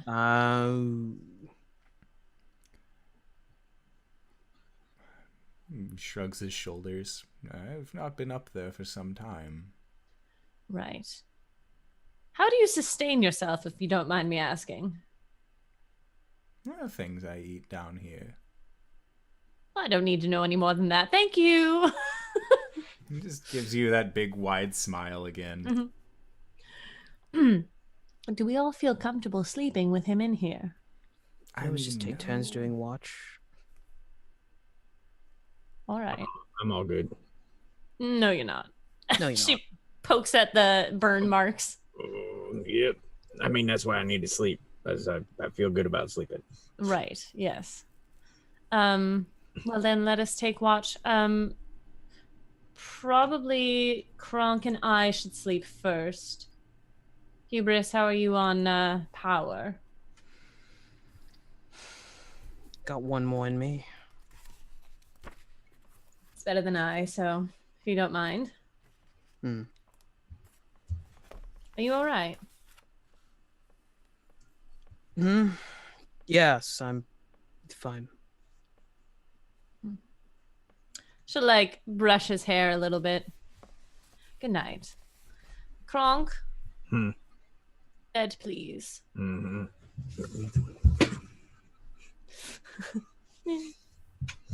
Davil just. We will. So, am I Little Spoon again?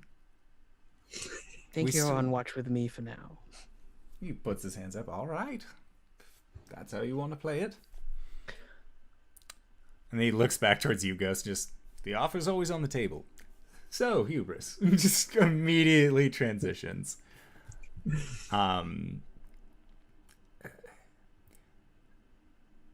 You look like you're going through a lot. I'm not going to lie. I didn't peg you as a choker, but it seemed like you had it in you. Sorry, I'm stressed. That's all. A lot of shit happening very fast. Well, and he kind of like sits up a little bit closer to you. I know a great way to relieve stress.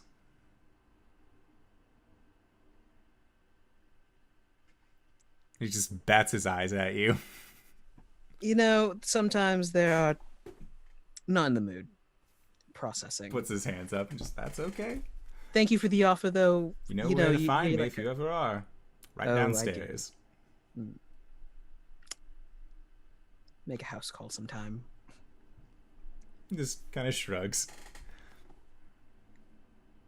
So what?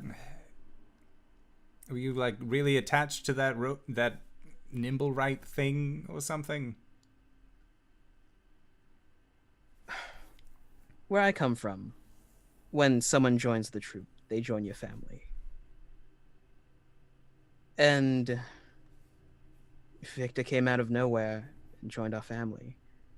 So having him go out like that is fucked up. And he just nods and says, as a performer, I understand. I'm with you in your solidarity. However, there is time to be upset and angry about everything when we're out of here. When we're on the outside. Otherwise, we're just going to attack each other. And as strong as your grip was, and as much as I appreciated it, like you said, not the mood, not the right time. Sorry about that. It's all right. Gave me a little bit of information I didn't have before. Well, if it's one thing I'm good at killing, it's my emotions. So, how are you doing, Davil? And he reaches into the bag and pulls out what looks to be a small bottle of wine.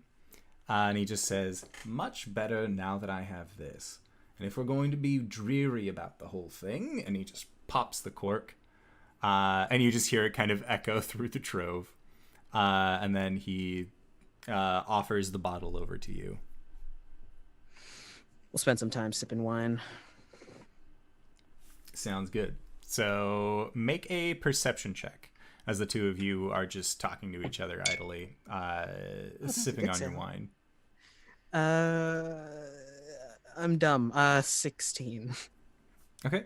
Yeah, so with your 16, after about the third hour of your watch, when you know that it's getting close enough time to wake up Kronk and Ghost, you start hearing the sound of more footsteps coming from the staircase, coming from the stairwell that you guys had entered down. Would have been enough for a short rest, correct? Yes, it would be enough for a short rest. Okay.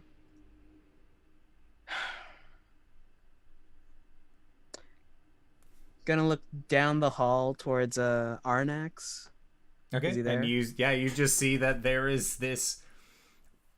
You said you got a 16 on your perception. Yeah.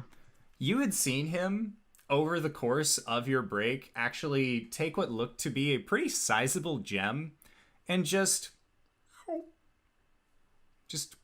put it into his mouth, and then you saw him like do a swallowing motion and kind of rub his stomach a little bit. And he seems to be in the process of rubbing his stomach when you call after him. That's odd. You have more guests, and Hubris will tell Davil to wake up everyone else. Walk into the middle of the hall, turn, and draw his saber. Okay, and Arnax just, there's no need for violence. Perhaps Lord Neverember has returned. Unless... And he just kind of like walks up closer to you, Hubris, and then as you guys are talking amongst yourselves, you actually see what looks to be... you hear a familiar voice as well, coming from the stairwell. And it actually sounds very similar to a bard that you thought you would never see again. And Son of a bitch. coming down the stairwell, you see what looks to be Agorn, the bard that you had interrogated and threatened to turn into toothpaste, as well as Told him to leave. 3 other figures that are clad in these very dark leathers, all kind of come down the stairs and form a small line, and behind them you see, wearing this black cloak with long black hair, stepping down, the figure that you have all known to be as Manshun. And Oranax just looks at them. So many visitors all in the same day. It's remarkable, really. And he looks towards you, Hubris. These the ones that you were planning on defending from? The earlier 3. The one in the back. That's a surprise. Hey, genuine article or another body double? And you see this figure extends his hand out to both you, in the direction of both you and Oranax, and just looses a lightning bolt. And that is where we are going to roll some initiative. Fuck. Nice. As a reaction. Okay. Nice. Dirty 20.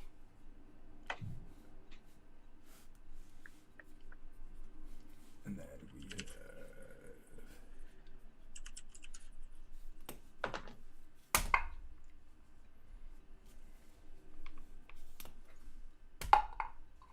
And at this point, Davil is shaking Ghost, you, and Kronk awake. And as you guys wake up, that's when you see that there is Oranox standing next to Hubris, and then your dear friend Mushroom, as Hubris asks out about it being the original article or not. It's fine. Okay, so... Oh, make sure you hit the short rest button, Ghost. I did. I did. All right. So, Hubris, what did you get for your initiative? Dirty 20. Okay. So, Ghost? 6 again. Kronk? I hate Mushroom. 15. Okay. So we are in a surprise round where Manshun has leveled his gauntleted hand and has a lightning bolt that is directing towards Hubris and Oranax. But Hubris, you said that you had a reaction. As the lightning bolt comes out, gonna grab it using counter spell. Fuck you. All right. So, as this lightning bolt streaks towards the two of you, you see Oranox just grab his staff, and Hubris sitting next to him. You can actually see that his face begins to extend outward, and the golden beard that he had begins to kind of solidify into these tendrils. And as the lightning bolt is about to hit, you raise the stone in front of you, and right as it's about to make connection, it veers off and just sinks directly into the stone. And as you hold it, you watch as this energy is transferred in. Could I narratively, it like collects in the palm, and Hubris takes a bite out of it. Okay. Yeah, I'll say that. So the energy coalesces into this sphere right above it, and then just solidifies into what looks like an apple, or what is Hubris's favorite fruit? A pear. It would be a pear, just skinned, ready for you to eat. Takes a chomp out of it, points the saber at Manchun. Fuck you. So we are going to actually start the round with you, Hubris. Let's deal with some bozos. Bonus action. Hexblade's Curse on Manchun. Okay. And then movement. I don't want to get into striking distance. I'm going to separate myself from Arnax. He puts the saber in the scabbard, and then you hear a at the bottom of the scabbard, pops out, draws the saber again. Eldritch Blast fires out of the scabbard. Nice. Good old Ijutsu strikes. Where is that camera? That's a natural 20. Damn. Okay, roll for damage.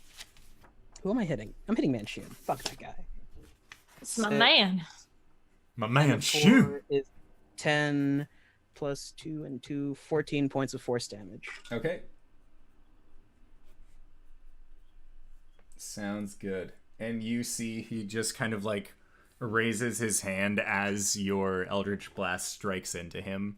And then he lowers his hand and just glares over at you. Not only have you taken the thing that he worked so hard to get the first time, but now you're using it against him. You're the dick. And the figure next to you, Hubris, you just hear, well, that's quite enough of that. And you watch as this dwarf brings his arms up and his body extends outward, this robe of red with these this gold filigree on it kind of becomes more skin-like. And then the red almost forms into what looks like muscle, and the gold begins to separate out into plates until eventually standing next to you is this large golden dragon who looks down at you, Hubris. We're going to have a talk after this. And then breathes in and just exhales this large pit of flame onto this group that had clustered up at the bottom of the stairs. So, I get to use a breath weapon, which is super neat. Oh, a breath weapon. A breath weapon. Breath. All right, so that is going to be... They're going to need But to honestly, make some dexterity checks. With a name like Arnax, did you not think it was going to be a dragon? You're muted. Hey, remember those 2 crits that I got earlier? That was to make up for all of the bad rolls that these 5 just had. They all failed his dexterity save. Nice. So, too cool. This dragon just exhales this large breath of fire. I don't know if I have that many dice on hand. Welcome to Calum. Does what color dragon is he? He is pure gold. As gold as the coins that you carry in your pocket each and every day. What about this Electrum piece? Get that out of here! Those belong in Ravenloft!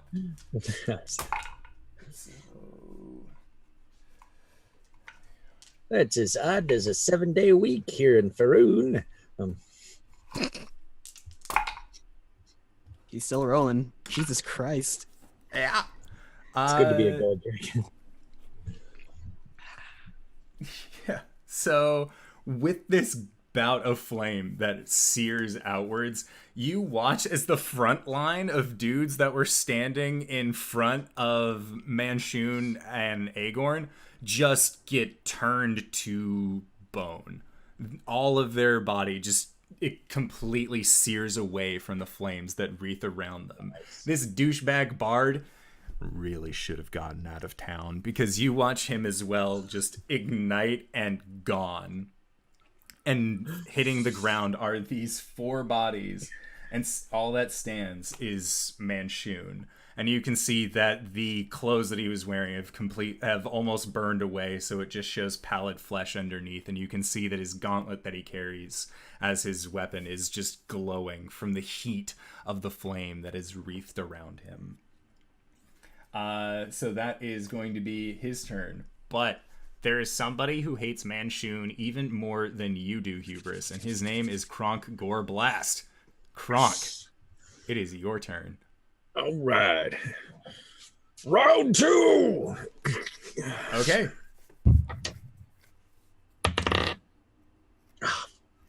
Fuck. So 7 and 7 is 14. Okay. So, with a 14, yeah, you managed to hit him. Okay.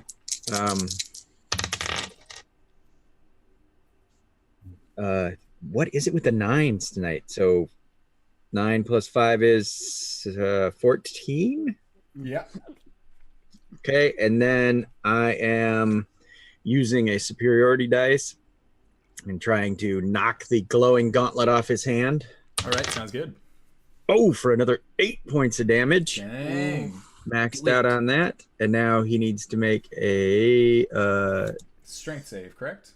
yes, 15 or better. As you strike down, you just see that part of his arm is just shaved off as the gauntlet just clatters onto the ground.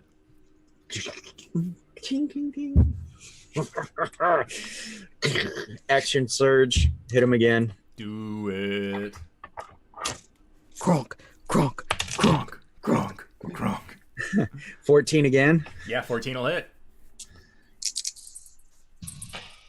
Oh, double 2s, so I re-roll both of them. Come on. That's better. 11 plus 5 is 16. Okay. And put another die on top of that. Superiority die for another 5, so 21. He is just barely hanging on. And which, since I already he doesn't have any other weapon, right?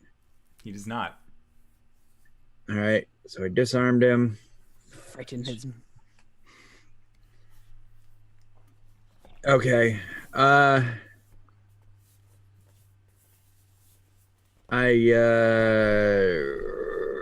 much do I love you guys? All right. No? All right.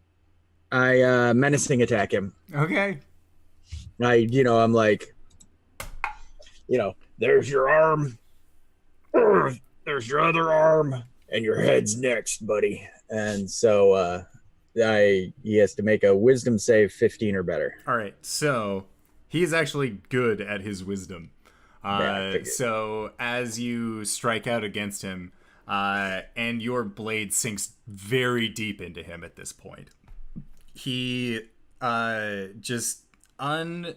without showing emotion on his face, just looks up towards you and says, I hope your friends found you important. And he puts his hand out to your chest, and he's going to cast Lightning Bolt on you. All right. So make a dexterity check.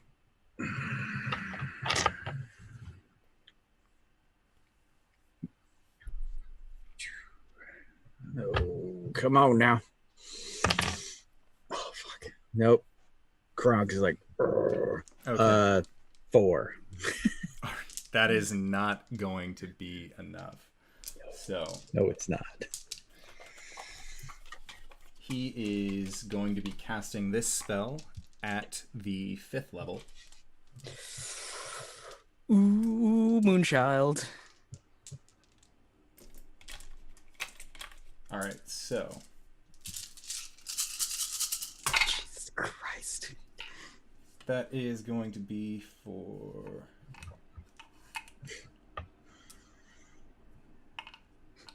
Stone's Endurance? We'll see. We'll see. See. If it's redonkulous over and I can't For stay 40 alive. points of electric damage. Oh, you can do Alright. it. You can do it. I'm Stones gonna and see Juniors. I will, right, like I said, and he blasts it through me, and I. So for 12 back, Damn. somebody do some math. 38? No, he would take Right? 28. 28, right. Yeah. You have to go down one. All right. And Kronk, you just have these electrical scars on your otherwise unmarred body that are now just have this central blast that's like directly in your sternum. All right. All right. So next up is going to be Davil and Ghost. Heal him. It's up to and he just runs over towards where Kronk is and just throws out a cure wounds. I'm gonna slice my 8. hand and light my crossbow. This isn't Monday. What's happening? And I'm going to fire at this motherfucker. I don't have anything else, guys. And I'm not getting up there.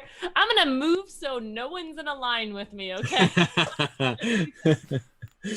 Yeah, so attack with the crossbow. Oh god, it flew out. I'm just so excited. That was a 2. A 7. Okay. So what does your bolt look like dropping this fool? I rolled a 7 to hit. Oh, never mind. I mean, totally hit him. It is actually going to be Shit. it is actually going to be top of the round with Hubris. I look over at Kronk. Do it, and you'll see 3 bolts of magic energy float up above him. And remember that scene in the hallway Yeah. where like the spectral. That's 4, 5, 4, 9 points of force damage. Okay. So, in the same way that you had before, where the spectral versions of Hubris form right as the final hits are being dealt, till eventually, as was previously, a large blade just juts through the center of Manshun's chest, and he looks down, and then looks past you, Kronk, towards Hubris, and just says, "Predictable." And as he says that, his body just begins to melt into slush. Still fell for it, bitch.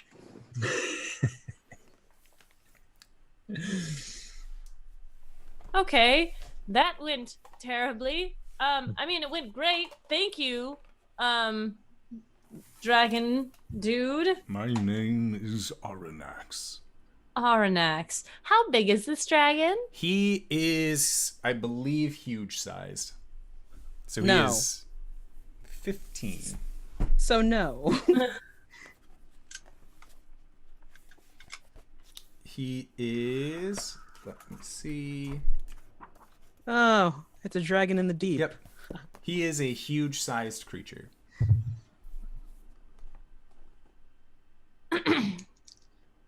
Could I make a check to see if I can determine how old this dragon is? Make a nature or arcana check.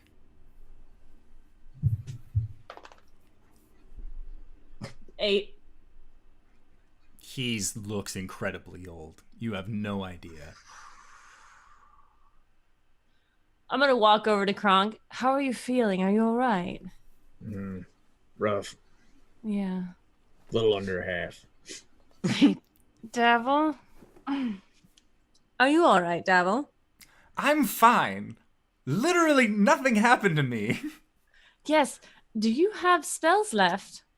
I do, actually. Can you polymorph this dragon into a duck or something? And Davil just...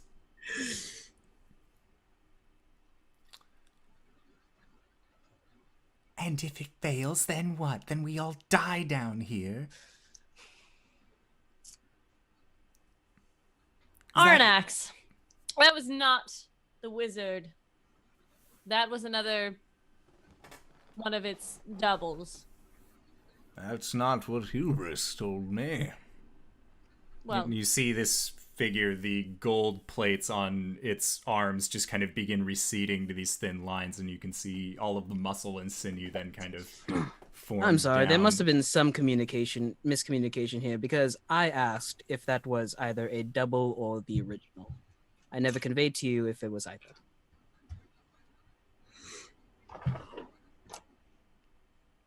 You said you were being chased by a wizard. This dwarf is just brushing off dust. Right. And in our story, we told you that we fought off a double inside the catacombs upstairs. Yes. So you did. And apparently, that wasn't the general article either, so another double. And Kronk Oh. is stomping in the puddle that is the slush that's what's left of it, kicking it. And is he still after you? He's after your gold. So he's gonna come back. I will burn him just the same. good. Great. Is there another way out of here? It wouldn't be a secure vault if there was. Fair enough. So, the question is, do we wait for him to come back, or what? What would you like us to do? I'd like you all to leave and forget you ever found this place.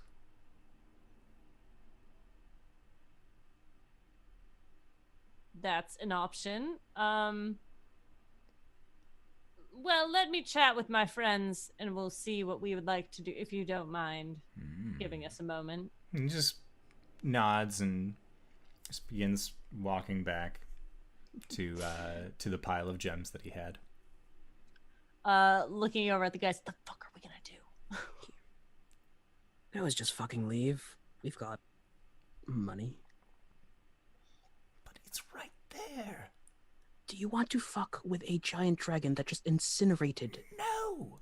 Exactly. Just convince him that we work for Neverember. Not as... Why don't we just bring Never? Well, actually, I do kind of work for Neverember. We could bring Neverbember back. Just have Neverbember tell him. What I'm sorry, Ghost? darling. It seems that you were quiet. Oh, sorry. Why would Neverember want the gold? I don't know. Well, for one, he said that he doesn't want the gold. He would actually like the city to be safe.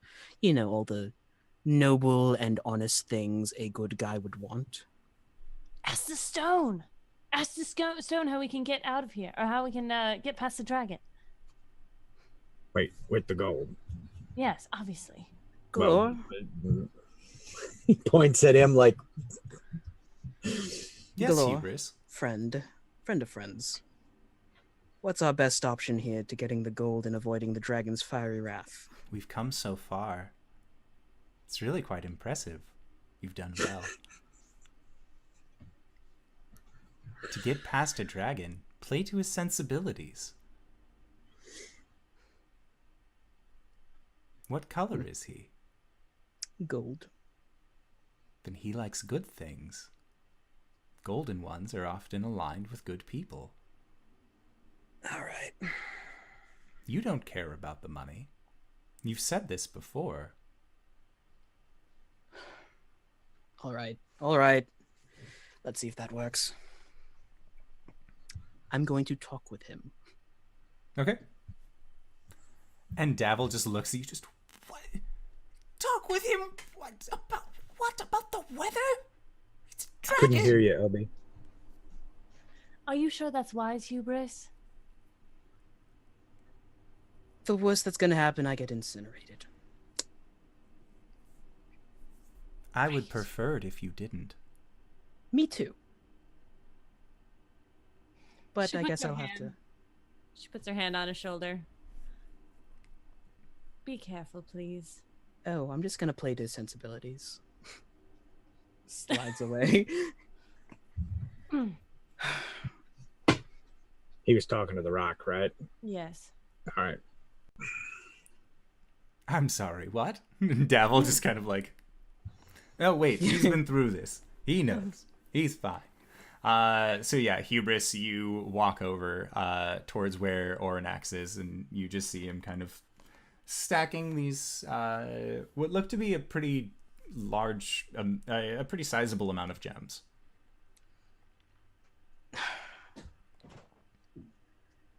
Arnax, Yes, may I sit? of course. Just slightly away from the gems and the gold, please. Oh, he's like 5 Yeah. paces back away from them. What is it?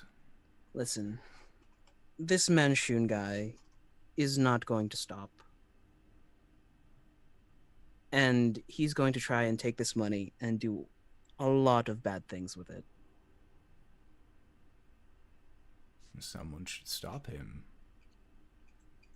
There's a team they're putting up together, topside, to assault his keep. Oh. Are you on this team? It could be. Honestly, I kind of wanted to jump at the chance at it.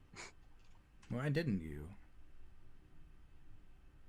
He looks back at the group. Sometimes desires and the plan don't align. And at that, Oranox closes his eyes and just nods with you and just, I understand. If we were to stop him, we would need funding to help the team. And this team, do they work for the city or through an individual? They work for the city. Have you heard of Force Grey? He just shakes his head no. Well, they're a team of some of the most excellent people in Waterdeep. They're called during times when the city needs protection. Coo, they work for the Black Staff. They work for the city, yeah. Yeah, they work for the city. Mention name drop, man. Name drop. He'll be fine. And Oranax just looks at you and says, and what makes you believe that the city deserves the gold? They could do a lot of good things with the gold. There's a lot of impoverished people out there. There's a lot of Impoverished orphans. people everywhere. Neverember took this gold. He kind of fucked the city. It was not his to take. And Oranax just looks over in your direction and this is true. And you still got it. Remember what you just said. That sometimes your desires play against your sensibilities.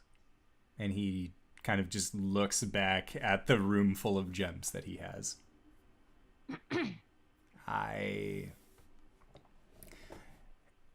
I've been down here a while.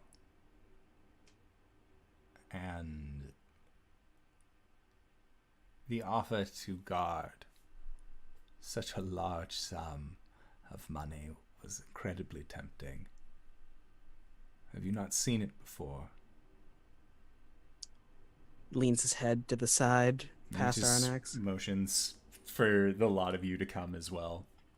And he motions in front of where he stands. And as he does, you see that there is thousands upon thousands upon thousands of gold pieces mixed with silver and copper and gems littered around in a pile that looks larger than a sand dune, just stacked and heaped in this room.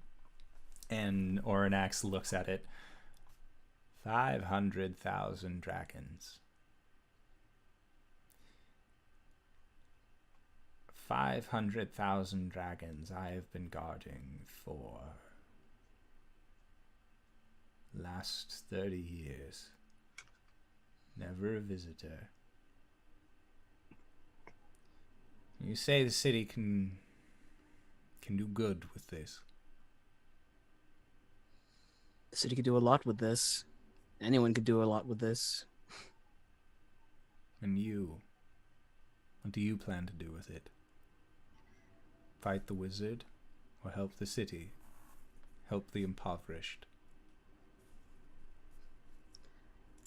Little bit of column A, little bit of column B, little bit of column C. And what is column C? Help the impoverished. Honestly, I'd take some money and try to find my sister, but that's a selfish Make thing. a persuasion check.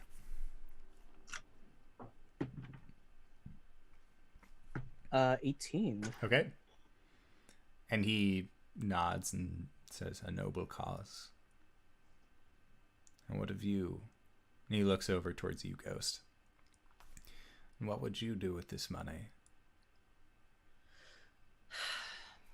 It's come to my attention recently that there are quite a few orphan children. If I could, I would help them. Perhaps build a school and teach them. But honestly, I'm not sure I ever thought I'd make it this far. Just nods. Make a persuasion check. Don't fuck me, Gil. Ooh, that's an 18 plus 6. Jesus Christ. Wait, persuasion? Yeah. Yeah. Never mind. It's an 18. Still good. Not everything has a plus 6. And he nods. And then he looked towards Davil and what would you do with the money? And Davil just looks at him and says, I would create jobs with it and allow the people of Waterdeep to be their own masters instead of bowing down to some black-cloaked fuck who's going to come in every chance he gets and ruin things for everyone. And straight-faced, he just looks this dragon dwarf dead in the eyes. Technically, he is telling the truth and wanting to be a job creator, but it's still going to count as a deception roll on his part because he wants gang money. This is gangbusters. Yeah. And at that, the gold dragon just nods toward Davil, and you can see that Davil just there is a little bit of a smirk on his face, but he holds it together so well. From behind Aranax, you see Hubris just give him like this incredulous look, like, and just straight through his teeth do these words come. And then Aranax turns towards you, Kronk. And you, the one who is so eager to kill this wizard, what would you do if you had the money? Never really thought about it. I always let these guys figure that kind of stuff out. And the kid, we've got a few orphans we're keeping now, and that's, pretty cool. Yeah, people could use it. That's cool too. I like that idea. Jobs are good. And Davil they are very good. Just keeps nodding. And well, I'd want my friends to be safe and stuff, but yeah, I guess I'd let them figure that out. I'd just keep being me. Make a persuasion check with advantage because of your brutal honesty.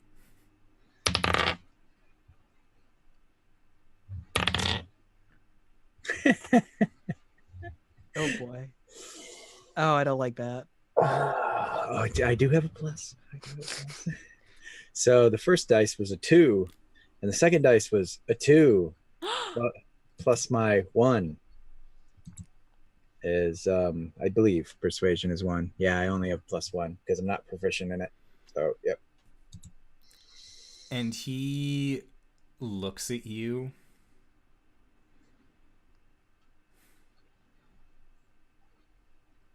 What do you have to offer me?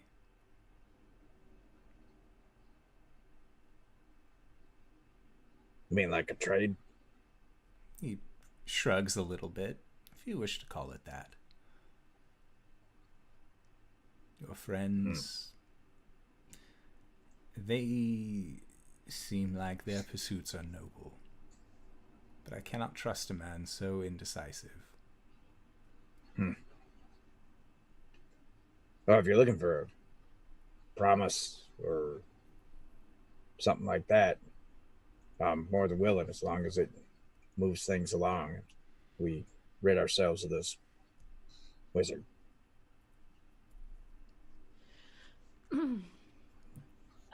Kronk, if you'd like, I've been holding on to this purple gem for a while. Might be something you're interested if you want something physical. And the creature, Aranax, looks over at you and just gives you a stern expression and says, "We've already spoken about your arrangement. Your friend needs to make decisions for himself. You said that this Force Grey helps the city, helps the people of Waterdeep. Who is it run by?" The Black Staff.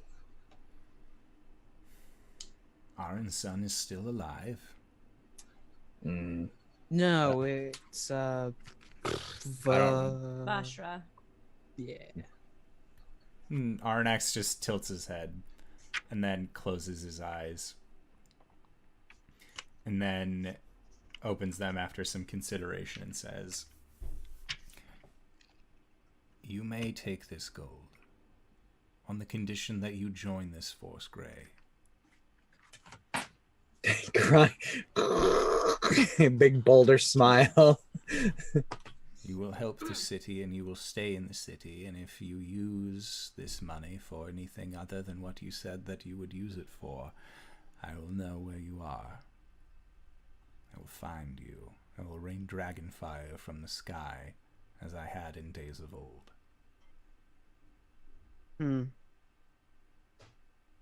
I lean over to Hubris. That was just for Kronk, right? Yeah, and he was maintaining eye contact with Kronk the entire time. Yeah. You know, we're kind of in his blast zone all the time. Yeah. Oh, and he was saying that directly to Kronk, not to the group. Yep. And Kronk, like I said, had that boulder smile. He's just like, I was planning on it anyway in his head, but he doesn't know how to express that. So it's just this big grin, like, Okay. Yep. So, as you all accept Aranax's terms and explain to him the situations that you're in, he looks at you and says to the lot of you a word that is in a different book than the one I had on my lap that I thought I had. And he says, Azam. Say these words before the door, and they will close. Speak them again, and they will open. Lovely. And the treant? Oh, What? he knows that we work for Nevin. Oh, but, right. Fine. You may Well- come and go as you please. You take as much of this treasure as you want, so long as it goes back to the city. Once it is gone, I will take my leave of this place. Would you prefer if we got it all at once, just so you can go faster? I'm just out of And preference. he closes his head, closes his eyes and leans his head down, and you see his shoulders start moving up and down as he tries to hold in a laughter and just move it all at once. My dear, you look plenty strong. That is 10,000 pounds of coin. Oh, no, I'm not carrying it out of here. If we get a bag that we could, never mind. Are you speaking of bags of holding? Yes. You would need at least 10 to be able to move it all at once. That's a lot of Noted. bags. But you may take from the pile as you see fit. I look forward to your return should you need more. Thank you. Thank you. And Davil just nods silently. Go grab a couple handfuls. All right. As, So, Pockets. yeah. As Hubris is leaving, he turns to Arnax. So, do you have a preference in alcohol? And he stops for a moment. It's been years since I've had a drink. Dwarven, I think. Ale, Dwarven wine, bourbon, Fire wine. fire wine. I like that. I'll bring a bottle next time. He just bows at you and extends his staff in front of himself, so that way he can give you more of a grandiose bow. Ghost is going to hand him one of her vials. She's going to give him the pumpkin oil. Probably doesn't smell very good down here all the time, so if you want to dab a little bit, it's body oil. Thank you. It's very kind. We'll be back. It was lovely to meet you, and do you have a way of contacting us if there is any trouble? Shouldn't be any trouble so long as you remember to lock the door. Of course. Calum coughs. Now, Adieu. and he, again, bows to the lot of you as you make your way out of the vault. So I did the math. Kronk can carry 12,000 coin. Okay. If you have a container for it. Cloak, backpack, pockets. you name it. Yeah. It's like 1,200 pounds worth. Yeah, you guys can carry all of the gold that you want to. I'm gonna take 500 gold. Yeah. Yeah, Yeah. Davil just Kronk, as you're filling things up, he's just, I actually do have an invisibility still, so yeah, you're fine. Just gives you the thumbs up.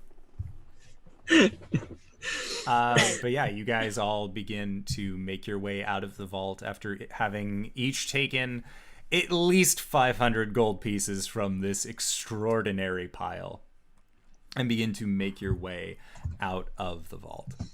And Door. yeah, and you make sure to shut all of the doors on your way out. And it takes Davil a little bit of courage to jump over the large gap that was in the central bridge where you guys had initially jumped over, but this time he at least has his longer legs to be able to help manipulate him past that point.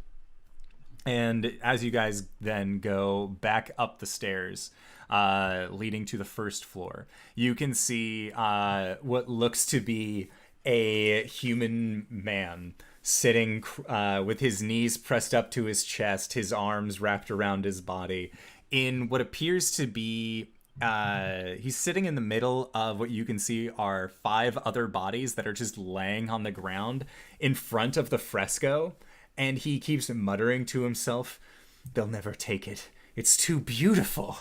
They'd never understand its worth." As you believe that the party that was initially sent after you got distracted by this fresco. Hubris is gonna cover his eyes. Hey, bud, do you want anything? Food, wine? No. Fuck Closing you! this. Hey, closing. All right.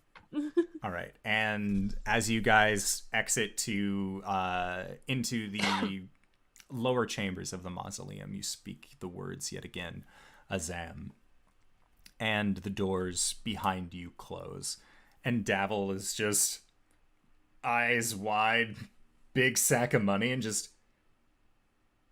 So I guess we call that one a win. Wow. Yeah. Hubris. Damn. I lied to a dragon, but that's fine.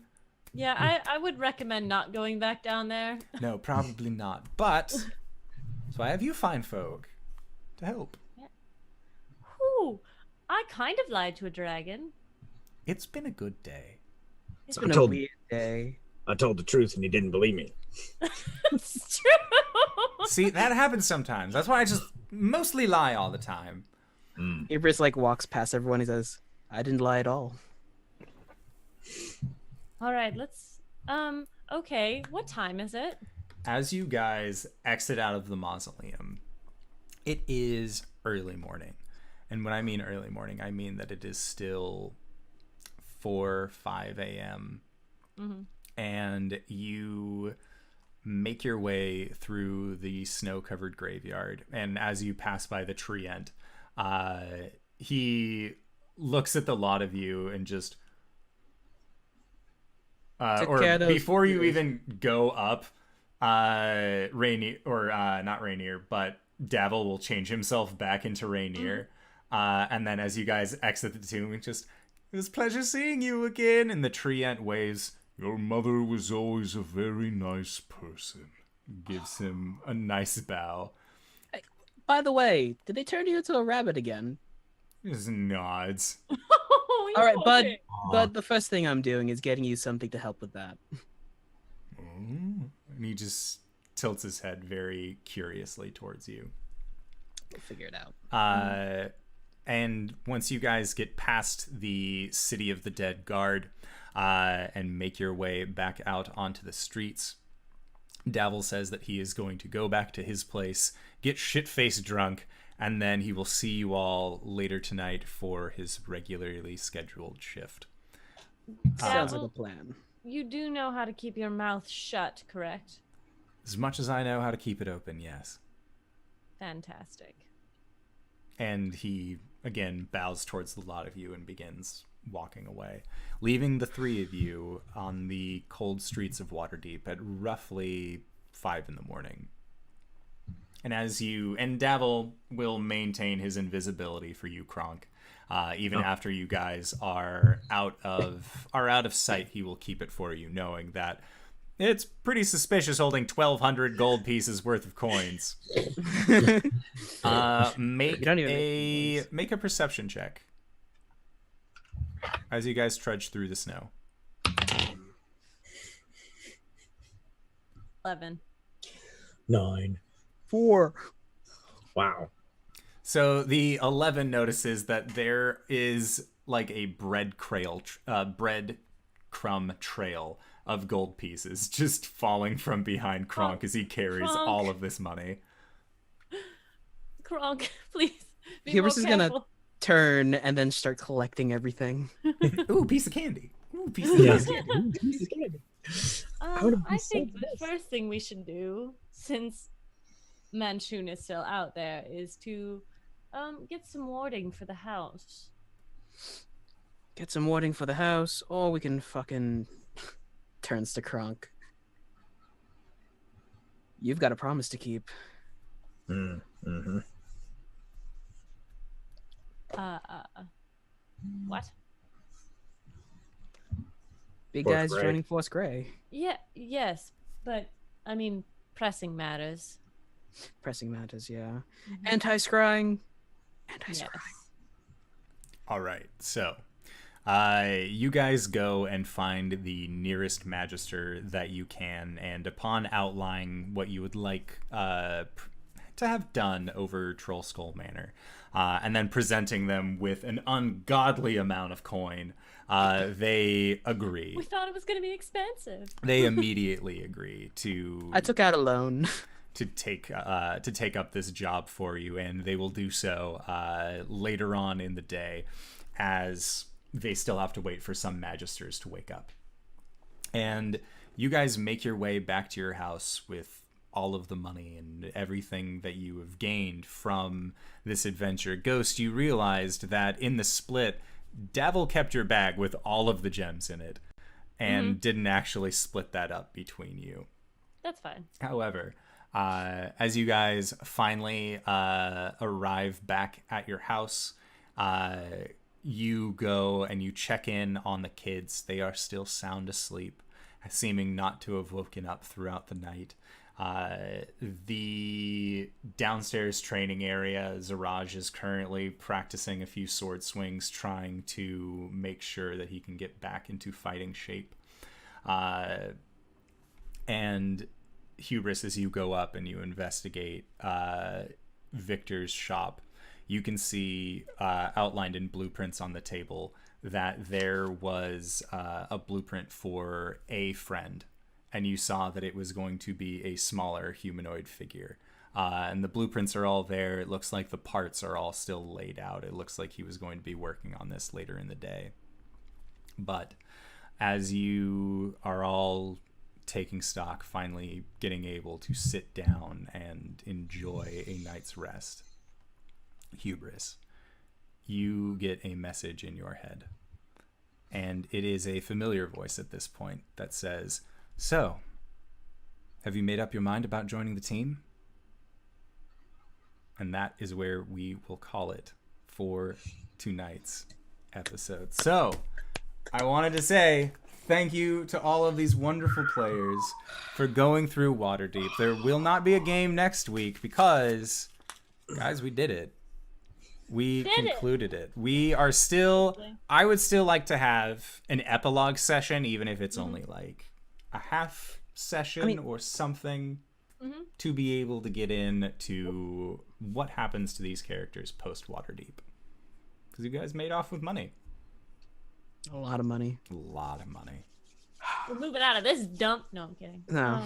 No, we're gonna buy up the house next door. We're gonna kick Froon out. Yeah. Yeah, so, again, big round of applause for these players for finishing Waterdeep.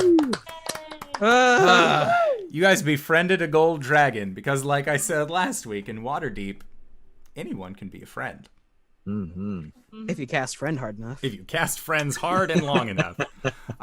So, with that in mind, RJ, where can we find you? What do you do? Hey everybody, I'm RJ here on the channel, or you can catch me at RJustice282 on Twitter and Twitch, where I tweet about the nerdy things in my life, or play some Overwatch with these fine people. You can catch me on the Monday night game as Caleb the Shatterkai Cleric. And announcement, we're doing Curse of Strahd in place of Waterdeep coming up. It's true. So you can catch me there as Bartholomew. And that will be in 2 weeks, since we are going to be picking that up. 3? Are you gone for 2 weeks in a row? No. Are Because we we have have an the- epilogue? True. I was going to say, we could also have that epilogue be the following Wednesday. So we would have Curse on Tuesday and then do epilogue. Okay, never mind. Can't do that day. Thumbs up, gang. We'll see. My new schedule happens next week, Yes. so... We will figure out when Curse of Strahd is happening. It will either be in 2 weeks or 3. Depends. Look forward to it in April. There. Covered. Yeah. All right. And, LB, where can we find you? What do you do? I'm LBHackEmUp. You can find me here Mondays and Tuesdays, except for next week.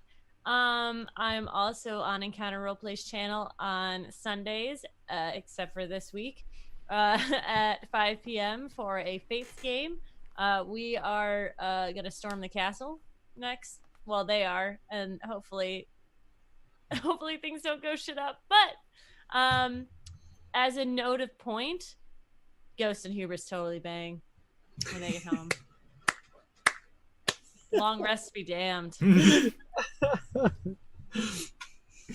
The kids walk in halfway and be like, "Yeah! Oh! No, that's Unky Kronk's job. Keep Kronk gives the him a kids. bear hug. Yeah.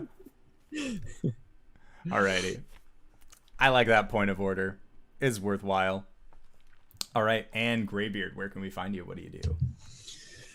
Greybeard to Greybeard Tavern, and well, now that this is over, and we just ended Pro Restarter's Blue Rose campaign.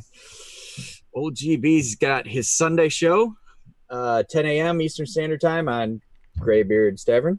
And I'm going to be showing up on Wednesdays and Thursdays as much as I can right here on Indoors channel. And so tomorrow night, 1920s noir supernatural horror run by me.